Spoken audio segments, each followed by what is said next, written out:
Hey everybody, what's going on? Number 125 of Heavy Metallurgy. Hope you're having a good Friday and survived the week. Alan, good to see you as always. How are you, my friend? I'm doing pretty good. I'm having a pretty good Friday, and I have survived the week. So I'm checking off all the boxes. How are you doing, Marty? Doing all right. Doing all right. It warmed up here a lot here the last couple days and kind of sucks. Oh, it's actually cooled off down here, and it's really nice. I'd really like cold weather and snow at this point. But Ellen and I both have sick kids, so that means we're going to be sick next week. The plague is coming for us. The plague is circling around. Other than that, been a solid week. We've got a little something going on this week. Did you want to talk about that up front? Yes, we should absolutely do that right up front. In case you missed it, earlier this week, we announced we're doing our first giveaway on Heavy Metallurgy. And what we're going to give away is a copy of Panopticon's, and again, Into the Light, double LP. And this is the first pressing of it. Sold out really fast when it was announced. So I know there were a lot of folks that were able to get a later pressing, which is awesome. It's obviously an incredible album. But for those folks who missed out on the first pressing and really wanted it, here's a chance to win a copy absolutely free as part of a giveaway. This is essentially a brand new copy. It's got the booklet, it's got the CD, it's got both pieces of vinyl. And the vinyl, let me just shift it around over here. Again, the first pressing was on a unique color variant. It's this really nice looking clear and blue kind of cloud pattern. The later pressings of the album obviously sound just as good and come with all the extras. They're just on different colors. So if you are a big Panopticon fan, missed out on the first pressing, here's your chance at a copy of it. To enter the giveaway, you just have to do two very simple things. First, you have to be subscribed to the Heavy Metallurgy channel. So if you haven't done so yet, just hit the subscribe button down there. You know how this works. You've been on YouTube. So make sure you're subscribed.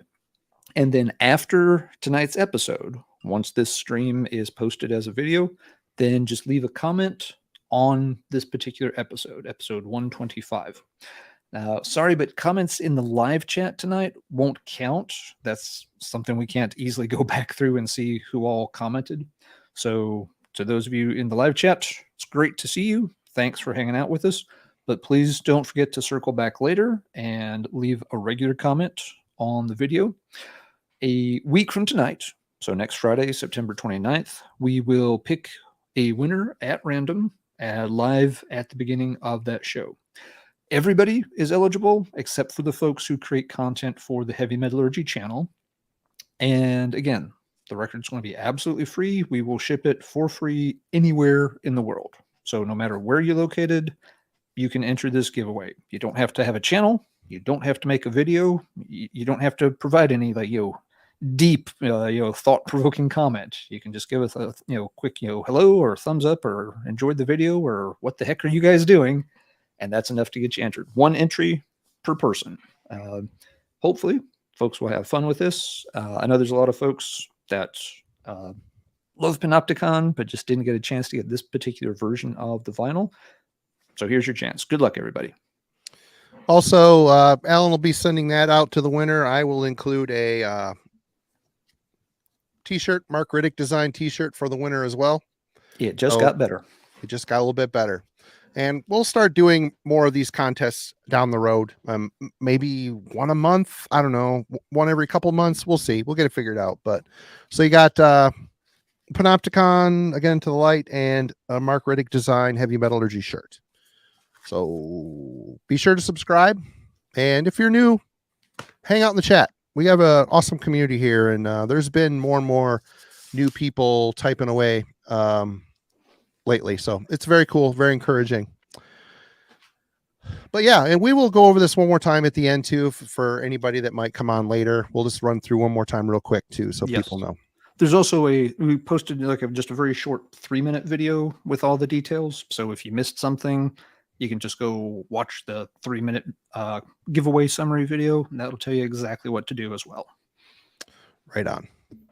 But in the meantime, if there's anything else to talk about, I think we're good. We should maybe bring our guest on. He's been out traipsing around the countryside this summer, and we finally got him nailed down. His season is winding down.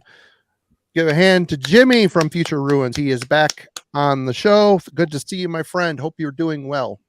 Hey. What's going on, guys? Thanks for inviting me again. Looking forward to pleasure. Mm-hmm. Thanks for coming back on. And if you're not familiar with Future Ruins, links in the description. Go check it out. He has got a very unique take on a metal YouTube channel. It's more of a, well, why don't you describe what it is, Jimmy? Yeah, it's basically just a hiking channel with metal music. So, you know, I kind of started, I've been on the show before, so I kind of broke it down, but I mean, you know, just not to be, you know, repetitive, you know, basically just hiking is something that I'm really big into, and really just getting outside, outdoors, wilderness, just getting away from the rat race.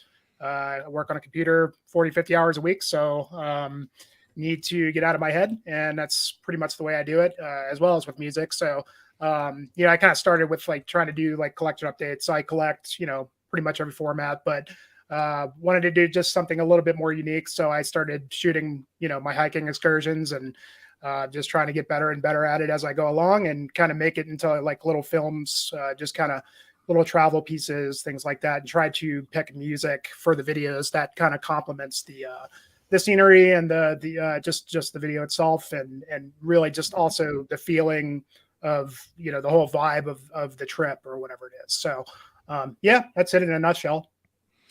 And you've released a couple new videos here in the last couple of weeks. So one is as recent as yesterday, I believe. I got to say, it was for me anxiety inducing. I'm not a big heights fan, and you want to talk about the new video anyway? Give people a little synopsis of what you got going on. Yeah, sure. I mean, so like the last time I was on here, I think I had kind of hinted on some of the things that I wanted to do, because my videos really kind of take a good bit of planning, and you know, so as a result, I'm only able to do them so often. But last time I was on, I was talking about I was going to take a Scotland trip, and so that video was posted like before the summer, and that was a lot of work. I spent 2 weeks out in the country and got to do some really cool stuff. So that was not really a hiking video per se, but it still was kind of in a similar vibe. Featured some Scottish and English bands on that. And then most recently, I did one of my kind of trademark go out somewhere out in the wilderness in the backcountry overnight by myself and spend the night. And that was a really cool one. I did that about a month ago, I think, and had a very profound encounter with a moose, a big bull moose. And which, you know, I come across them, you know, every now and then on my excursions, but this was by far the most, you know, intimate encounter I had with one. It was just close. Got to film him for a while. Got a little spooked for a second because they do charge people, and they are pretty dangerous. Yeah, and it's crazy when you see one, because man, they're so big. You just can't believe how big they are till you really see it. But yeah, you know, he was eyeing me down and made a couple of goofy moves, and then he ran across. He was actually standing right in the trail where I was supposed to go, so I wasn't really sure what I was going to do. So I stayed there for a while and observed him. Eventually, he moved on, but it's all caught on video. It's a cool video. I mean, just kind of me out way up high on the other side of Pikes Peak here in Colorado, and just in this really kind of unique little spot. I had a big fire and just some cool music, cool video. Most recently, just yesterday, I was happy to go ahead and post this. I did chronicled our climb of Crestone Peak in the Sangre de Cristo Mountains. Sangre de Cristo is Spanish for blood of Christ. So that's why the title of the video is Blood of Christ. And essentially, it's a 14,000 foot peak that we have many, many of in the state. And I had done this peak before, but it is a technical climb. It's not just hiking. So I thought, you know, it'd be cool to have something a little bit more, maybe it would be a little bit more exciting for people that get bored by walking, you know, kind of show what it's like to be. Something I'd been wanting to do for a while, and not an easy mountain to do it on. It was a 3-day trip with my buddy, and we basically hiked in on a Thursday. It was a Friday afternoon, set up camp. Saturday, we spent the day getting up to the summit of the mountain and coming back to camp, which took us 12 hours to do up and down. And then spent one more night and set out the next day. So I've done it before in shorter time. Like essentially most people would do it in 2 days, but we kind of just wanted to enjoy it and not rush ourselves. So it allowed me to take the time to be able to properly film it, because, you know, the filming of this stuff takes, I got to stop and go back and forth, and it's not as quick as, I mean, It's got to be a pain in the dick. Yeah. And like in this one, like you know, the terrain is pretty, you know, can be dangerous at times. So I just did it with my phone, and, you know, It actually is really good quality. The phone, the iPhone is nothing to turn your nose up at. It works. They work great. Yeah, I mean, I just got a new phone recently, and it's, man, I feel bad because I bought a brand new SLR like 2 years ago, and the video on the camera is just as good as the SLR now. So, but it was kind of glad I did it that way, because it just would not have been fun actually having a tripod up there and just trying to do it. But just taking the time, and you'll see in the video that you know, it's a very methodical way of moving on the mountain and ensuring that you're not getting into any trouble. But you know, it was a success across the board. We had great weather, and I think it really made for a real exciting video. If you guys are into that sort of thing, go check it out. I think really happy with it. The scenery is stunning, and like I said, I have a heights problem, and when the last time you climbed that, did you say you did that on your own? No, actually, I was with another friend. Because that to me, it looks so treacherous. I think going with a buddy is probably, you know, the hikes you do are fine, but man, it looked pretty technical and really super sketchy as you got close to the summit. One wrong step or one rock breaking free that you're standing on, they're going to need your buddy there to identify where you're at, you know, because there's no coming back from it. Yeah. I mean, you know, and typically you come across, usually there's other people, not too many, but yeah, I mean, it's definitely one I wouldn't have wanted to do by myself. There's ones I've done by myself, no problem, but you know, and I carry a spot for communications and stuff, but yeah, you just never know. And I mean, like the older I get, the more I'm realizing that I can't do this forever, because some of that terrain is very, it's just very, very strenuous, trying to come down and slippery. And if you can, you know, once your legs are blown out and you're coming towards the end of it, it's just so easy to just trip and fall. Even if you're not going to fall to your death, you're still going to, you know, hurt yourself pretty bad. Definitely walk away with some broken bones. Okay. Yeah. Mm-hmm. No, thanks. Anyway, please go check out Future Ruins. It's a great channel. Jimmy does a great job, and links in the description. And let's get into tonight's topic, which I will say is a topic that was come up with by TJ, who was on the Wednesday Album Club. He texted me one day, said he had a great idea for a show. Tried to get him on the show with Jimmy as well, go at it 4-way, but he says, I have no time for this stuff. So he didn't want to be on Friday. He's going to keep, he said, people can enjoy me on Wednesday nights. So there you go. They very much do. Yep. And they very do. Yeah, very much do. But it's a fun topic. And basically, you want to talk about what we're I just want to say, big thanks to TJ for coming up with the idea and sharing it with us. Yeah. And basically, we're going to talk about bands that, well, his initial idea was bands that ape the sound of another band. Attack of the Clones, you know, clone bands essentially. Mm-hmm. Alan was a little more, when he wrote the intro, a little more generalized. He opened it up a little bit more, you know, bands that maybe benefit from it, or I don't know how you said it exactly, but I was trying to find a nice way to say, you know, these, you know, copycat. Yeah. But so yeah, initially I thought it would be hard, but once I put my head into it here the last couple of days, they started popping up. So we'll see how much overlap we get. And the people in the chat, of course, chime in, but we're going to start with Jimmy. Jimmy, how much trouble did you have harvesting this one? This actually wasn't too difficult. All I had to do is just kind of look through my collection and just see, I wanted to pick stuff that I had, but I mean, it's not, I mean, given, you know, if you've been listening to this stuff as long as I have, or we all have, it's just, you're bound to come across so a lot of overlap, a lot of, you know, clone-ish type territory, or, you know, straight up bands that took their influences and went to amazing places, you know? So I try to approach it from that angle. And some of my picks tonight are really good, and some of them are not so good. So I thought it would be kind of fun to just play off of that. So the first one I picked is one I haven't even heard about in years, but I came across it and looking at my CDs, I was like, oh, that's perfect. This one is, I guess it's okay. I don't know. It's not. It just hasn't.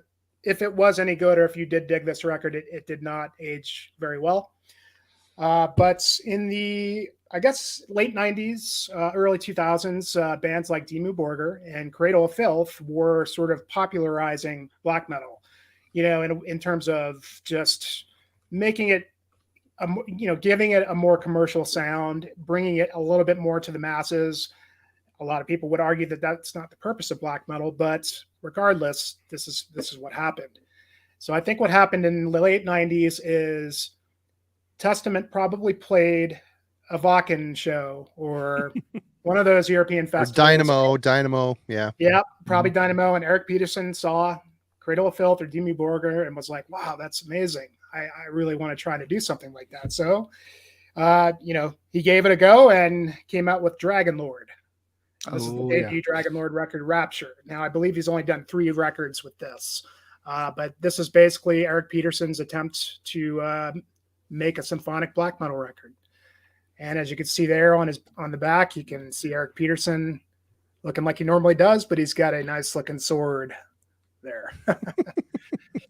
So at the time when this came out, I'll say for me, I was really into the idea because I was into Dimmu Borgir and Cradle of Filth as well. I was kind of a late bloomer with black metal.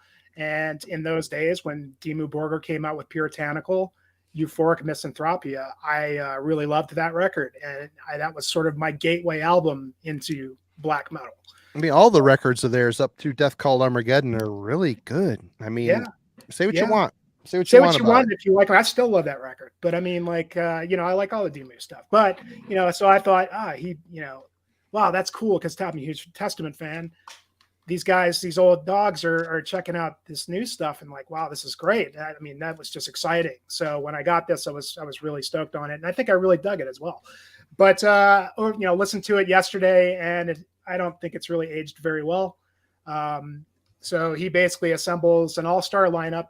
It was interesting because you would have thought maybe he would have gotten some black metal musicians for this, but I think he took 3/4 of Testament. So you had Steve Smythe on guitars, John Allen on drums, who I believe was drumming for Testament at the time. That was kind of that in-between period for Testament. This is before Skolnick came back to the band, I think. And of course, Steve DiGiorgio on bass. Now, if you didn't know Steve DiGiorgio was on here, you would never even know because you can't even hear the bass at all. So that's probably why he got into Testament, because he worked with Eric on that, Yeah, it could have been, because I don't know if he was quite in the band yet. But I mean, this is essentially what it sounds like. It sounds like a thrash riffs put with keyboards, just crazy, symphonic keyboards put right over it, and maybe a little bit more blast beats versus D beats.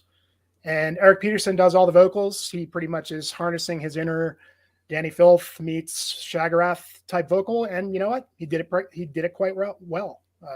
He sounds like he sounds like a mixture of those guys pretty much. But listening back to this again, they released 2 more records after this, and I can't really speak to those. I just had this one, but there you have it, Dragon Lord. There's Eric Peterson's foray into symphonic black metal, wearing his influences on his sleeves and trying to be a West Coast Dimmu Borgir. So there you go. Great pick. I never would have thought of that. Yeah, I hadn't thought of that one in a long time, but fits the bill perfectly.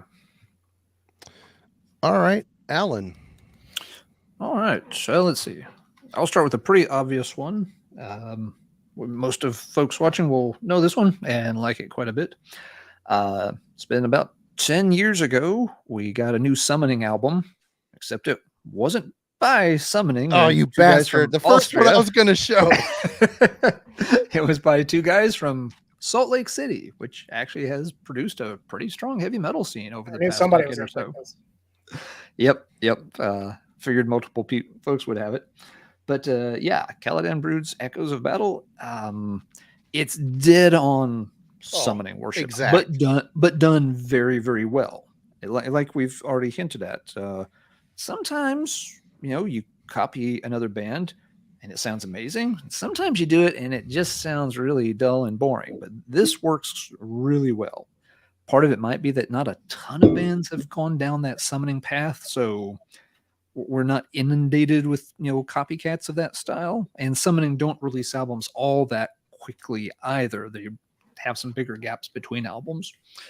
But yeah, Caladan Brood, the name comes from a kind of science fantasy series. It's called Malazan Books of the Fallen by Steve Erickson. And it's one of these huge world building and actually like a history building type of set of books where the whole thing covers, I don't remember, like over 10,000 years worth of history on this, made up, fantasy plane, so that you're not just following characters, you're following like dynasties rising and falling, empires, the map is changing as you go from book to book to book because another couple of 100 years have gone by. Is there any pictures in the book? I don't know. It's not a series I've read. I'm assuming they at least have a couple of maps that we can look at. Yeah, it's one of those that has a very, very, you can go very deep on the Malazan material. It has a pretty strong, dedicated fan base. It's just one I've never dove into myself. I've done a couple of those like exaggerated history series, and I just don't find them quite as compelling as maybe following a group of characters over a shorter time frame. But hey, that's all right. But anyway, yeah, fantastic album, great atmospheric, very enchanting black metal, just, builds perfectly in creating, that whole, the music does what the books do. It's creating this whole world that you can just really dive into and get lost in. Wish they would do something else. Members have been involved in other projects out there in the Salt Lake City scene. But they've never circled back and done any more Caladan Brood material. Maybe we'll get lucky someday and they'll give it another shot. As well as they did it on this album, I think hopes and expectations would be very, very high if they ever announced they were going to do a follow-up. And But, the guy, and Marty, you've got the cool vinyl one there that has extra tracks on it, I think, correct? Yeah, the vinyl has two summoning covers, which are perfect. Yep. So people are like, I don't like flipping the record. Well, if you don't buy the record, you're not going to get the summoning tracks unless you get them online, I'm sure. But the guy that is one of the guys in Caladan Brood also has Gallowbraid, which is very much an Agalloch tribute band to my ears anyway. And then of course Visigoth, which is a tribute to Manila Road, sort of. It's definitely, yeah. They're one of the better new wave of traditional heavy metal bands going these days, in my opinion. Yeah. No, great pick. Yeah, the one thing that Caladan Brood has on summoning is the clean vocals. There's massive clean vocals. I always wanted to hear that on summoning. When the summoning clean vocals are always like a woman, like opera type singer come in or something like that, or samples from something. Yeah, samples from Lord of the Rings books on tape type stuff. Yeah, that's a good point, Jamie, and that is something that we shouldn't completely gloss over. Even these bands that sometimes get written off as just a carbon copy of another band, there are often a couple of little things here and there that maybe they're it may be a small individual stamp, but they are doing something a little bit distinctive if you're paying close attention. So yeah, good catch on the clean vocals there. Yeah.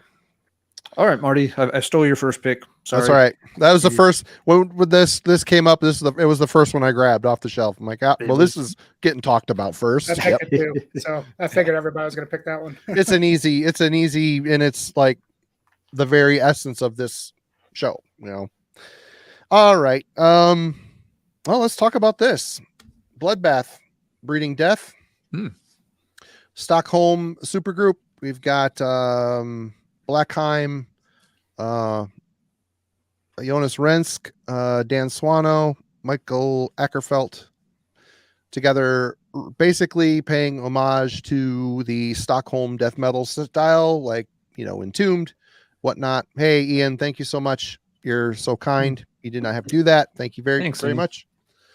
And not only did they live in this realm for a while, they branched out their worship and mockery to on this one, the Fathomless Mastery, where they shifted their influence to be like Morbid Angel, the Blessed Are the Sick, and Covenant eras, probably more so. But yeah, they've wore their influences on their sleeve, and this is one of those instances where the supergroup became its own brand. They're still, they've changed vocalists, went from Ackerfeld to Peter Tägtgren, and now Nick Holmes from Paradise Lost is still in the band. Actually, he's probably their longest running singer, it seems like, at this point, isn't it? Maybe Ackerfeld's got him beat, but yep, this is the second one I grabbed off the shelf when this topic came up. I always thought these guys were derivative, but on the same token, they did it really well with their Unblessing the Purity 10-inch being some of the most awesome death metal, modern death metal, trying to sound old, just so scathing and great. And Resurrection Through Carnage. No, the one with is that the one with Tägtgren? I don't know, whichever one Peter Tägtgren sings on. I love that record. It's great, well-written songs. So yeah, Bloodbath got me be my first pick. Yep, a good first call. All right, Jimmy. All right, so this next one is sort of the curious case of who cloned who. And some folks in the chat might be able to expect this because this is an obvious one, but I'm going to put against each other Pantera's Cowboys from Hell and Exhorder's The Law. Ah. Now, spicy. Yeah, I think it's debatable on who cloned who. Now, The Law is the second record by Exhorder, the first one being Slaughter in the Vatican. Slaughter in the Vatican came out in 1990, which that same year, Pantera came out with Cowboys from Hell. And so the Slaughter in the Vatican demos were around well before they released that record. And Cowboys from Hell is the first album by Pantera where they sort of abandoned the power metal and went into that, sort of more thrashy, chugga groove metal that they're known for. Exhorder starting off was more of a thrash metal band, especially with Slaughter in the Vatican, which is sort of the favorite. And then they released this, The Law, in 1992 or 19. Yeah. Sorry, I'm getting my years mixed up. 92. Yep. And so it's interesting to pit these two guys together because being the question is who jacked who. I mean, the obvious similarity is the vocals. Kyle Thomas and Phil sound very similar on all the records. And it has been argued that Pantera was influenced by Exhorder and around that time changed over to that. Even though they weren't doing really thrash metal, it was, they kind of took the blueprint of Exhorder and just had a much stronger, framework, if you will. Exhorder, this record, I would say, is more along the lines of what Pantera went on to do. The guitar tone, the production is not very good on this. I know a lot of people that don't like this record, especially one Mr. Eric from Defamation. He hates this record. I don't even, it's like, to me, it's like the battle between what's better, vomiting or diarrhea. Yeah. They're both running and they come from the same place. Anyway. Yeah, for sure. Well, growing up in New Orleans, Exhorder was the local heroes. I get it. Yeah. Yeah, for sure. And they were, always doing a lot of shows. But what's interesting to note about Exhorder is it's, just the comparison between the two is that, just the difference in the careers. I mean, Pantera went on to have this great, change the face of metal pretty much. I mean, the biggest band in metal for many years. Yep. Exhorder came out with this second record and then basically disappeared into the ether. And over the years since then, they'd come back, they would do shows.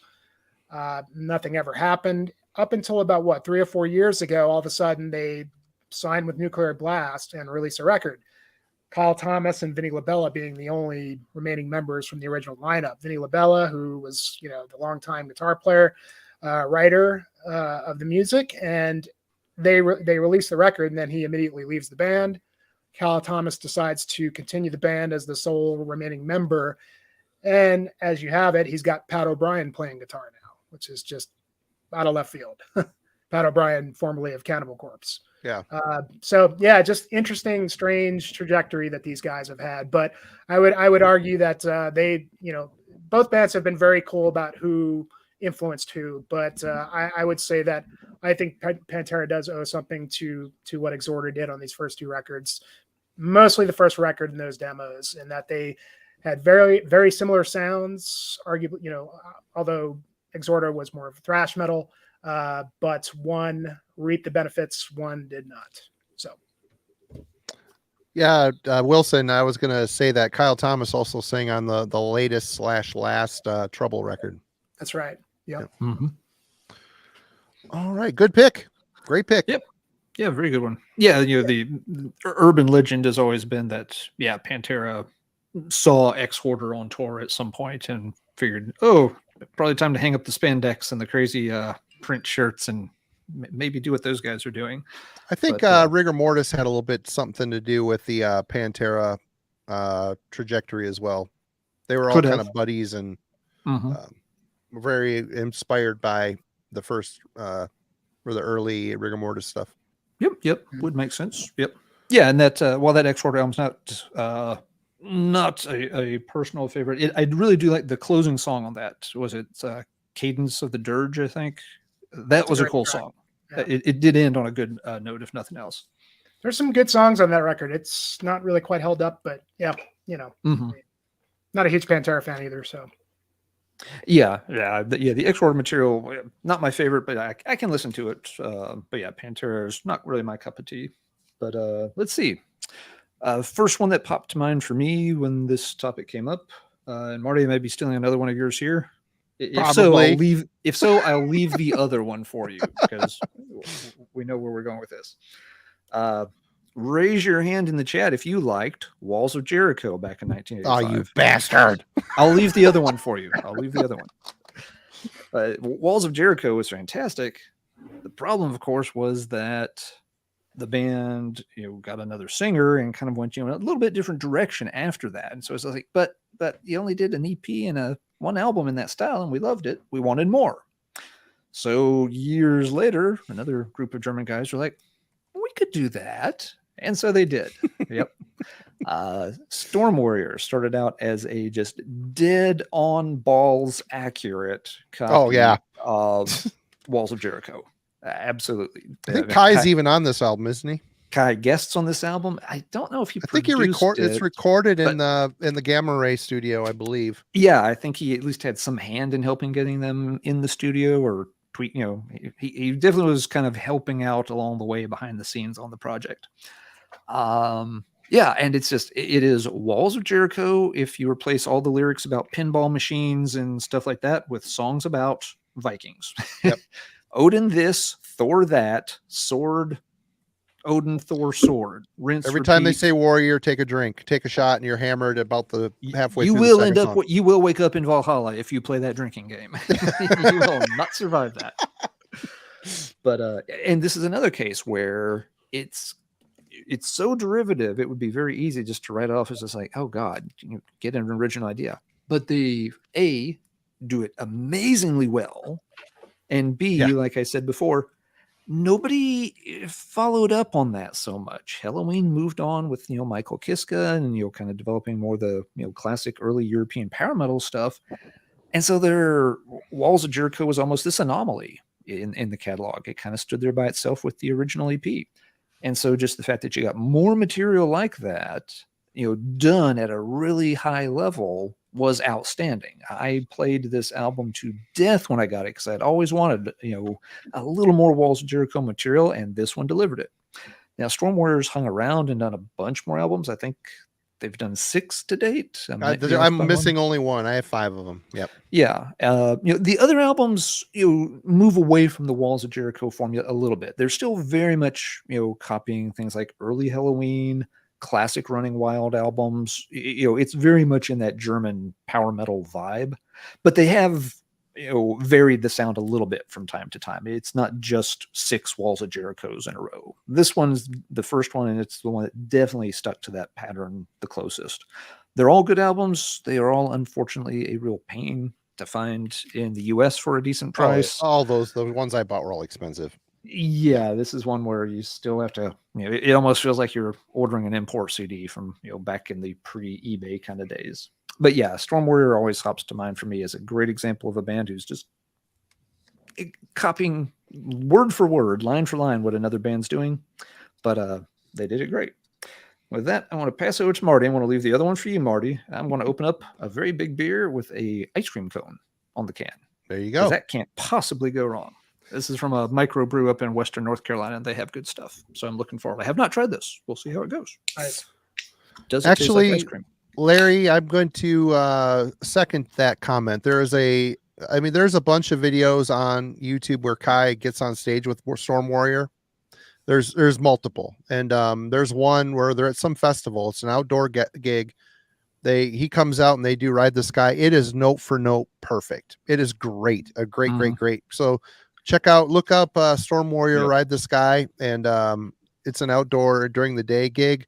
Check that out. They nail it. And with Kai singing, it's before his voice got a little questionable here and there. He crushes. So good. I have actually seen Storm Warrior live. They've played one U.S. show, and I was lucky enough to get to go to that one. And yeah, they crush it live. It's you really do feel like you're watching a Halloween video from 1985, 1986 when you see them. Awesome. They sounded great. Yeah. They should come back and tour sometime. But hard goings for a German power speed band to get over here and make the rounds these days, especially if they don't have any sort of distribution in the US. I mean, like I said, all the discs I bought were way more than I wanted to buy them for. But what are you going to do? Yep. All right, I'm going to pick another obvious death metal band. We've got Gruesome with Savage Land. This is Matt Harvey, Daniel Gonzalez, who I don't know where he's from, Gus Rios, and Robin Mazin. Basically Matt Harvey's deal, this is total death worship, 100%. There's no bones about it. They said that was the mission statement of this, and it's good. I like it, but it's one of those situations where you're going to find a lot in these bands that are kind of tribute type bands. I would just as soon listen to Scream Bloody Gore than this. In fact, this is the only album by them I bought, so it's they even have the Repka style. It might have been Repka that did the mixed, mastered, guest, solo, cover art by Ed Repka. So yeah, you got the the predominant figure in the front and a couple stragglers behind, typical stuff. But it's good. It's solid. It's perfectly executed. They sound great, and Matt does a great job channeling the Evil Chuck style of singing on this. So good album. Not really something that I want to keep going back to. I'd rather listen to Death. And Mike, my goodness, you're too kind, man. Thanks a bunch. We appreciate that. It helps us out a bunch. Thank you, Mike. Yep, it really does help. When folks chip in a little bit, and we know not everybody can, and that's very cool. We're happy to do this anyway, but really do appreciate the support. Very cool, and it's helping. Yep. We're going to be doing coffee mugs soon, and a couple new shirt designs are coming as well. So. Lots of fun stuff. Hopefully by the holidays, we'll have some new stuff for you and a new web store. That was a good call on the Death clone, Marty. A question for both of you before we start the next round. Death is a band that is often copied. Has anybody really, we've already mentioned a couple. We feel like, Storm Warriors right there with Walls of Jericho, Bloodbath, really close. Has anyone ever gotten really, really, really close to being as good as Death? To me, a lot of them, even if they're doing it well, it always feels like they're definitely a step down. It can still be enjoyable, but I can't think of a Death clone that I feel is like really just like right there on the same level as Chuck. You know what? The whole Death to All thing, the guy they got singing for Death to All sounds a lot like Chuck. They got Steve DiGiorgio on bass. I don't think they're ever going to put out any records, but I mean, they're a Death tribute, a true Death. A Death brand sanctioned. Yeah, that's Death. A little different. Yeah.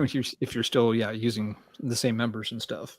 But for any of the different bands that have tried sounding like Death, Shards of Humanity or Miscreants or et cetera, et cetera, et cetera. Do any of them? Depends on what area you're talking about. There's a lot of bands that have been highly influenced by Death that took it to different places. But I think Gruesome, the Matt Harvey stuff is the closest thing. Is like, this is a straight tribute to Death. I don't know that anybody ever took the progressive Death sound and did it better than he did. but it certainly influenced a lot of progressive, technical bands, one of which I picked for tonight. But didn't necessarily sound just like Death, but you can tell that, it's there, Okay. Yeah. Just wanted to throw it out there for folks to consider. Yeah, that Miscreants for sure. Yeah, Left to Die. That's kind of a tribute. Yep. There's I think that it's funny because like bands like Pestilence seem to get at least the modern OSDM realm here in the last 5 years or so. Early Pestilence has been often recreated with a million singers trying to sound like Martin Van Drunen. It got kind of redundant for me anyway. It's a great sound, great style. Bands like Skeletal Remains and shit like that. It's like really good, but Martin Van Drunen's still here. I can listen to him anytime I want. I don't need 50 other bands that are sounding exactly the same way. It got really, really tired after a while.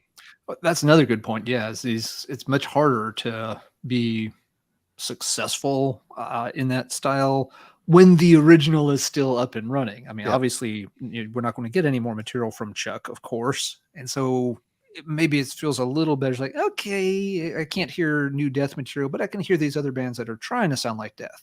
Whereas, like you said, with Pestilence, it's just like I can just check out Pestilence or any whatever project Van Drunen's working on next, and why do I need to hear somebody trying to sound like Van Drunen? Yeah, it's got to be more of an uphill climb for those bands. Yeah, I could think of a lot more bands in Death's era that were much more easily replicated than Death was. Just like you said, Pestilence or anything with Van Drunen on it, Obituary, Yeah. All right. Jimmy. Well, I'm curious to see what Carcass clone you guys have picked for tonight, because there's a lot of Carcass clones. Oh, there's a bunch. I have a couple. So I looked through what I have for Carcass clones, and I came up with another classic, which is General Surgery's Necrology. You bastard! I'm getting shot up here tonight, folks. We got some overlap for sure. Yeah. This, when did this come out? I know these guys went on to do other records. I'm not really familiar with anything. I just remember the old days when the Death is Just the Beginning compilations. Yeah. The corporate Death compilation, I think, had General Surgery on it. Necrology 1991.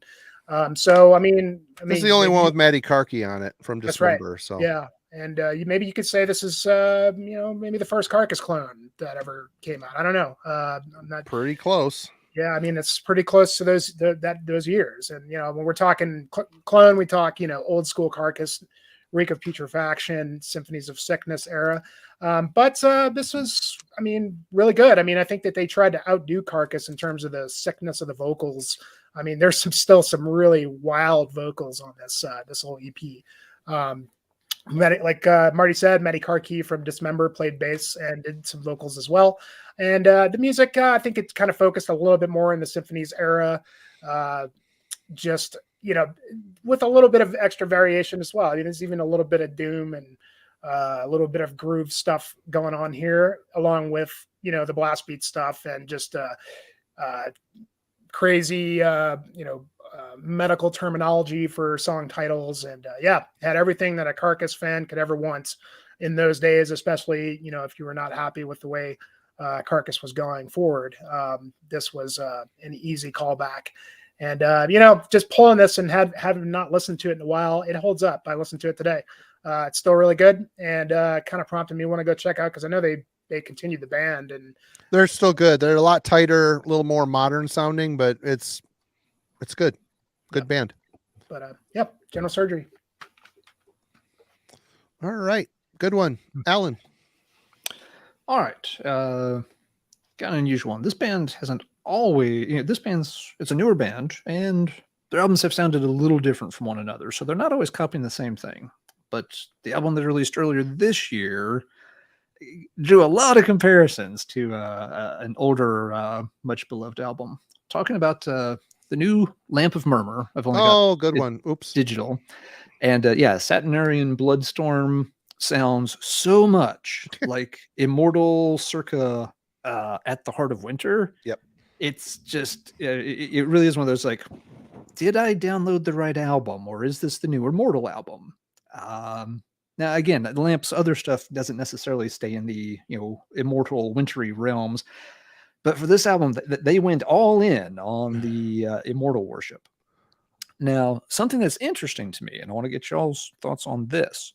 When the Lamp of Murmur album came out back, this came out pretty early in the year. I don't know exactly when, but let's say spring. It came out to pretty positive reviews across the boards. A lot of people liked it. It's good. Yeah, and it is. I liked it too.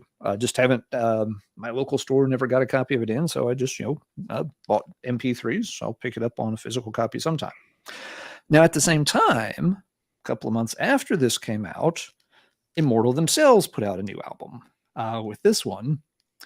And this got kind of more of a mixed reception. A lot of people were kind of like, well, it's just Immortal doing Immortal stuff. It's not, it's more of the same. It's okay. It's maybe not as good as some of their other albums. So here's a case where, both bands are active, putting out an album within a couple of months of each other. Folks are kind of, gushing a bit over the new band and kind of, ho-humming a little bit on the established band that the new band is copying. What's up with that? Why are we cool with and excited for Lamp of Murmur playing the Immortal sound, but we feel like we're maybe a little tired of Immortal playing the Immortal sound? What do y'all think? I would say that Saturnian Blood Swords, I think that is really good because it does pretty much ape exactly At the Heart of Winter. But if you listen to it, the riffs aren't as good.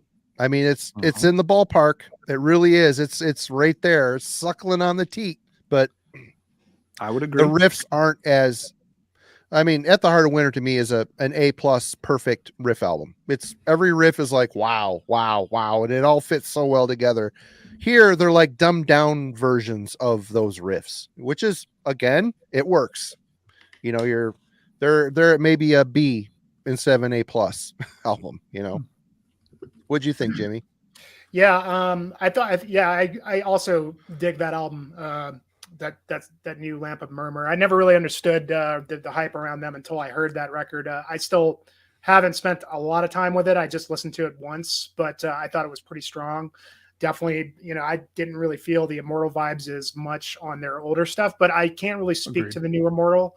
I haven't really spent any time with it, though. It's good. It's a grower. I mean, it's so mundane, but it's catchy. Yeah, he's kind of doing what he does at this point. I mean, Yeah. because Northern Chaos Gods was a great return to form. I thought. liked it. Yeah. Oh yeah, But- that was very good. So this new one I wasn't as stoked about when I heard. I just I still just haven't gotten around to it. But I mean, it sounds to me like the Lamp of Murmur stuff. It was done in a way that was felt like a younger band kind of wearing their influences on their sleeves and maybe taking it to a good place. So that's a good thing for sure. Yep. Yep. Yeah, and to be clear, I'm not crapping on Lamp of Murmur at all for getting a lot of attention or for copying their style. I liked the album. They're an interesting band. It just kind of struck me as funny. The albums came out so close together, with Lamp emulating Immortal pretty close. And one album, if anything, you might have expected the Immortal album to get more excitement and folks would be like, oh geez, you guys are Lamp, kind of come on, you're copying the other one too much. But it ended up being the other way around. So yeah, sometimes the copy ends up winning more thumbs up than the original. But it's who's still talking about that Lamp of Murmur?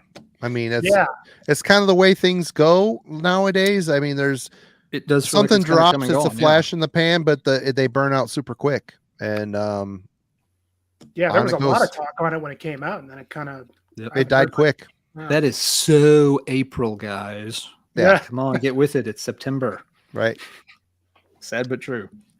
All right, Marty. I've left the other one for you. You can break it I don't know what whenever the you other one. There's a couple here that you probably have as well. So I'm just gonna chill out on. I've got other stuff though. We're good. I'm gonna stick with the carcass worship. The county medical examiners. There's a little hype sticker. The hype sticker takes up. They put it on. They have an O-ring and they put this giant freaking sticker on the O-ring. So Oh God. it's so annoying. But it says, expect my lawyers to be in touch shortly to put a cease and desist order on this release.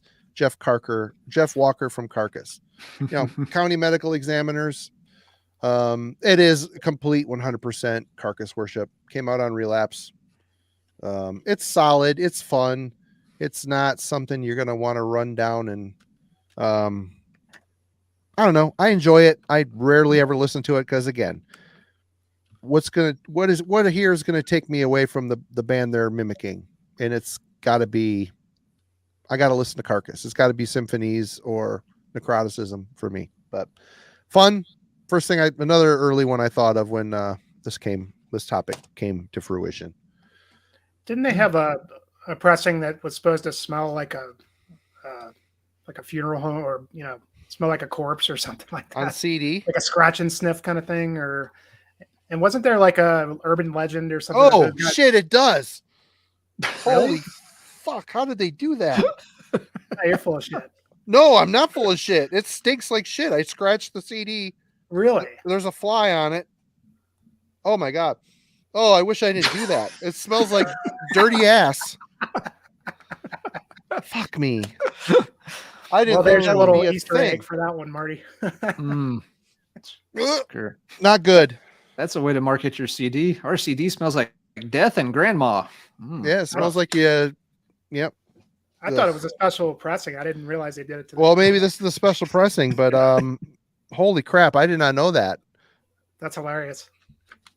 And didn't they also say that those guys there was like the legend that those guys were actual like doctors or there's a whole thing where they tried to play that up. You see a picture. They got like some old guy posing in the band photo. Oh yeah. Oh, he's definitely in. That is a great picture. Oh my god, dude. It really stinks bad. It fades kind of quick, but holy shit, it smells like dirty ass is what it smells like. Wow. Crazy.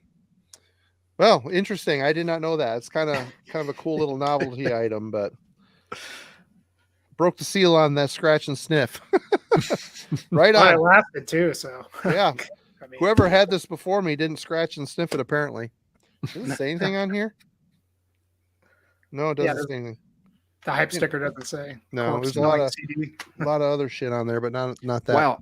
Imagine if you were like a club DJ and you actually grabbed that one for scratching oh man. You could fumigate the whole place by accident. All right, Jimmy, you're back.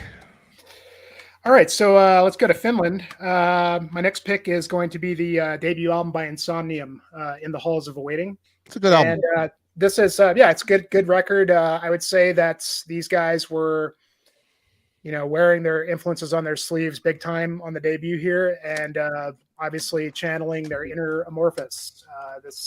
This record reeks of the first two Amorphous albums. Does it smell like dirty ass? Yeah, it probably smells more like, frigid landscape, lakes and trees, but it would be cool if they could capture that as well. But you can pick riffs off of here that seem just directly from the Corellian Isthmus or Tales from the Thousand Lakes. I mean, it was very clear that was the biggest influence on the band. And I would say that it's benefited them greatly because, these guys have had a pretty successful career from here. This came out in 2001, I believe, on Candlelight or 2002. And at the time, it was kind of a breath of fresh air in that, the Gothenburg scene was like really huge in the early 2000s. And so you had all the Swedish melodic death metal, and these guys kind of just didn't sound anything like those guys, even though they sound like Amorphous big time. If you weren't happy with the direction Amorphous took after those first three albums, you could go to this. Maybe a little sprinkling of Edge of Sanity, and in fact, the singer sounds a lot like Dan Swano on this. Maybe they just took the Amorphous sound, modernized it a little bit, and they've been running with that sound since then. If you follow these guys, they've put out some really good stuff recently, in my opinion, and but they haven't really changed too much.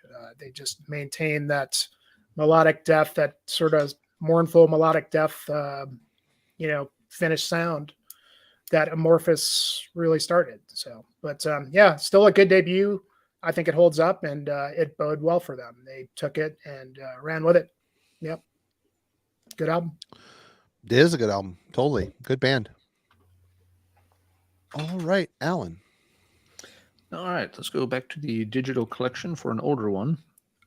So, Thomas Staunch, drummer for Blind Guardian, left after Night of the Opera, and reports at the time said it was pretty amicable, but he just was not interested in the more symphonic direction the band was moving in. That he wanted to stick more to their traditional kind of power or speed roots, and so he went his own way. And a year or two later, he popped up with a new band called Savage Circus.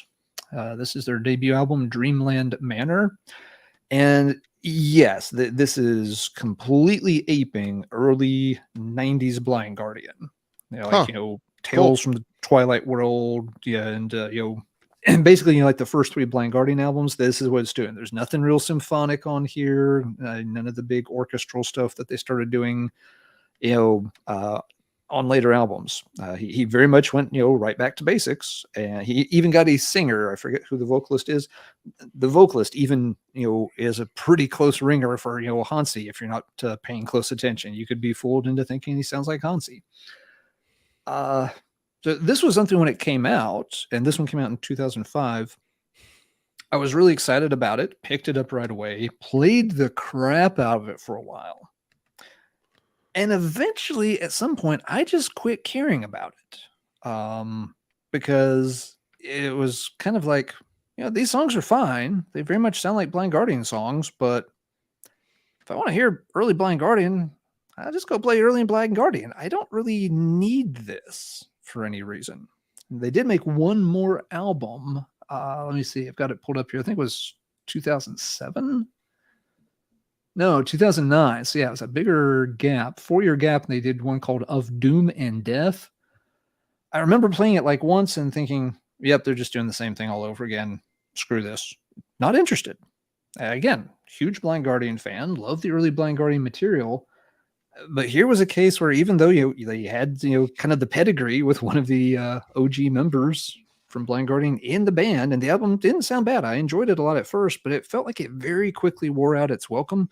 I have never gone back and played this anymore. It just felt like it kind of became the stereotype of a clone band. It's like you're just doing the exact same thing. You've added nothing new. And as such, I don't really have a need for you. There's enough early Blind Guardian records to keep me happy without going over to the Savage Circus camp. And I got to say, one other just nitpick. Savage Circus is not a good name for a band. Yeah. You're really hard pressed to use the word circus in the name of a metal band and have it work out well for you. Prove me wrong, chat. I'm sure there's some band out there that has used circus in their name that was just absolutely brilliant banger material. The name should have been a little warning sign to me that this might not play out as well as I hoped it would. So, yeah, if you are in the market for early Blind Guardian material that's not titled Blind Guardian, well, here you go. This will definitely cover that base for you. Savage Circus. Ryan's got a good question here for you. What is the question, Ryan? Is Alan into any of the Danger clones like Hazard or Peril? Nope. There is only one Ted Poley. The imitators, they don't even try to imitate Poley because they know it's pointless. What's up, Dwayne? How you doing, man? Hey, I listened to that New Agent Steel record today. Holy crap, is that thing rip? I was quite surprised how good it was. I have not got to that. I opened up the Argus vinyl last night and was playing that and having fun with that. All right. I guess I'm up next. This is a band I have not listened to in a long time, but it's creepy how much the dude singing sounds like Ozzy Osbourne. This is Chevy. This is a Blue Sky Mind, an early release. It might be their debut. I don't know for sure. But there's a few bands that do this. Well, there's more than a few, but this guy sounds a lot like Ozzy, early Sabbath Ozzy. And Another band that also did this is Count Raven. Yep. Count Raven on like Mammon's War, which is album I like a lot. Really depressive, but heavy Ozzy Osbourne clone for sure. And it's to the point where you just kind of shake your head. But thankfully, the music around it's good stoner, rocky, heavy type of stuff, catchy, heavily influenced on the rock. Good band. I haven't spun it in a while, but yeah, it's creepy. What's wrong with that album cover, Simon? Come on. It almost looks like a Carcass album cover. The swirling collage. It's actually people instead of like corpses. I cannot get over how bad that CD stunk. Holy smokes. That's gross. That's hilarious. Wowie. Okay, Jimmy. No, that's a good call on Chevy. I forgot all about them. Yep. All right. So this is kind of not metal, but in the metal realm. And this is going to be a little bit of an older one as well. This is Imperium's Where at Nights the Wood Grouse Plays. This is an absolute clone of Oliver's Kveldsanger. It's down to pretty much everything. In fact, in the liner notes, they basically say that this was their homage to Kveldsanger. Imperium is a German band. They're a little bit more of a kind of a dark romantic metal, not necessarily real black metal, but released a lot of good stuff over the years. Always were kind of under the radar, I felt. And Prophecy has been re-releasing all these, and love or hate Kveldsanger, it kind of showed that you could do dark neo-folk in metal. And I think that probably had a big impact on a lot of stuff going forward, such as this. It's pretty good if you like that style of stuff. I mean, it's not as good as Kveldsanger. It's mostly instrumental, but the singers had a little bit different style than Garm. Didn't try to totally replicate him there, but just in terms of the whole idea of doing just neoclassical folk music from start to finish was the idea here. And a lot of bands since then, doing black metal, atmospheric black metal, or flirting with dark neofolk. Agalak or Winterfry Left did a whole album of neofolk. And I think as a result, a lot of metal fans, myself included, realized that I really liked the neofolk sound. And so I would credit Kveldsanger with that. But Imperium, great band. If they sort of like would come out with a record or two and then they would disband and then they would come back again later. Not heard their most recent record that came out a couple of years ago. It's really, really good. Even better than like some of the older stuff. But kind of a classic, just underground band that sort of was always replicating the better stuff and never quite getting as good as what they were trying to replicate. But if you're not getting enough Kveldsanger in your life, go with a little bit of Where at Night the Wood Grouse Plays. Very nice sounding, just easy listening stuff. All right. Sorry, I'm typing. All right. Ellen. All right, let's do another digital one. This is a good example of when a band does kind of stumble into a kind of new sound and it becomes a bit popular. It's going to spawn clones very fast, and that's just a truth we have to accept. We all like to think that heavy metal is very unique and that we're all individualistic and we don't follow trends. Blah blah blah. We do. Let's be honest. We often do. Late 90s, kind of turn of the century, Nightwish took off big time with these insanely good female operatic vocals over a sort of straightforward power metal background, but not a very flashy style of power metal, just just back up the female singer and keep the song going kind of style. And it wasn't long before you had a bunch of other bands doing exactly the same thing. The one that always pops to mind for me when we start thinking Nightwish clones is this group, Visions of Atlantis. They're out of Austria, which isn't something you get to say for a ton of heavy metal bands. But this is their 2004 album called Castaway. They had a little bit of I guess you'd say like an early YouTube hit with one of the video singles off of this for a song called Lost. And it is a pretty fun, catchy song in this style. But man, it's just they really just might as well all be wearing t-shirts that say "We wish we were Nightwish." Yeah. And the album cover, well, it's kind of a pretty piece of art too. Anytime your album cover's kind of got a Little Mermaid theme going on to it, you're not really getting into something that's going to be hardcore headbanging material. I Or the Aquanauts. I don't think anybody was going to, mistake this for, the next, extreme blackened anything. It's just, they want to be Nightwish. They so badly want to be Nightwish, and they're okay at that style. They're not as good as Nightwish at that style. So you're already dealing with, something that's a couple of steps down from the Nightwish sound. Was recently amazed. The only reason I really thought of this for tonight was I just recently stumbled across the fact that this band is still around 20 years later and have done like 8 albums at this point. And at least back here for Castaway, they were on Napalm. So it's not like it was some little, independent release or anything like that. Let me check and see. Are they still on Napalm's roster? I think they are. They are still on Napalm's roster. Napalm for 20 years has been putting out 7 more albums by this kind of, B-rate Nightwish clone. It amazes me. A lot of, metal fans, will kind of poke fun at this style, and I understand why. It's not for everyone. But it goes to show how popular and how big a fan base there is for this. If this band can stick around for 20 years and make 8 albums, there's a lot of people out there sucking up all of this, Nightwish, Delane, Visions of Atlantis, et cetera, et cetera, et cetera. Leaves Eyes. The list goes on and on. Epica. Yes, Epica's another good one, Jimmy. Well, it's all huge. It's all huge over in Europe, of course. It's a festival type band.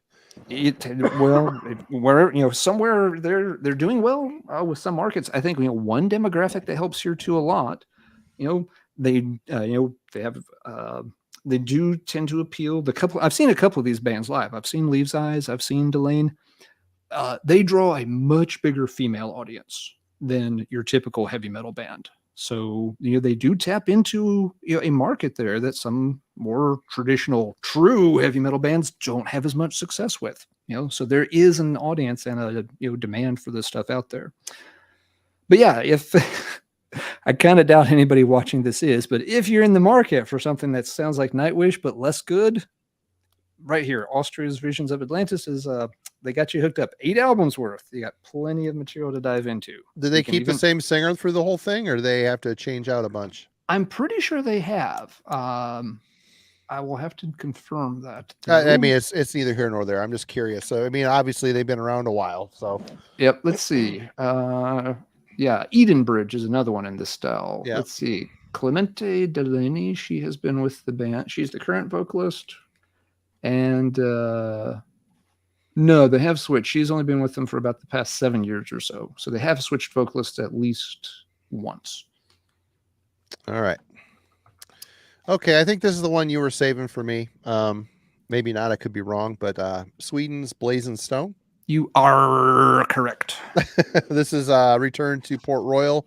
If you are a Running Wild fan, these guys are the living embodiment of the middle era of the Running Wild catalog. A very prolific and solid catalog for sure. And the problem with these records, I've got all of their stuff, every single CD, even the live one. I was listening to the live one today as I worked, and the biggest problem with these is look at all the songs. All these records have a lot of tracks on them. It's very long. The one thing I would say that sets this apart from Running Wild is Rolf's songwriting is a bit better, but this is very much they're trying to carbon copy the whole middle era of the pirate stuff of Running Wild. It's solid. go check out Storm Spell Records and pick up a couple of them, or give it a stream on the Bandcamp. If you love that era of Running Wild, this is going to make you perk your ears up for sure. It's really good stuff. Did I need every single CD of theirs? Probably not, but that's just the way of the nature of the monkey, the sick monkey. Yep. Your son is sick, and so is the monkey on your back. Exactly. Yep. Yeah. Well, now here's another question for both you and Jimmy. Blazing Stone's an interesting case because when they started making their first couple of albums, Running Wild had essentially retired. They had hit kind of a real nadir where they were putting out a couple of crap albums and then retired for all of like 18 months. And so Blazing Stone kind of filled in, slid right in and filled that, niche of like, oh, okay. Perfectly. It made it better somehow. Well, yeah, because it was like, Running Wild is past their prime and oops, now they're gone. Well, hey, we can pick up, we can put some wind in those sails and take that boat back out for another spin. But now in the past 5 years or so, Running Wild has, revamped, and the past couple of albums have been cool. They're not pretty good. They're pretty good. They're not a complete return to the glory days. No. But the last two albums are not embarrassing. They're pretty solid. And as such, I've noticed that my interest in Blazing Stone has kind of backed off as Running Wild has kind of, come back to the fore or some. Do these bands work better when we touched on this earlier, but do these bands work better when the original's just not around to cast a shadow on them? I'd say, yeah. I mean, for the very reason, I mean, that's when I started. Well, no, I was a little late to run to Blazing Stone, to be honest, but I would say, yeah. What do you think, Jimmy?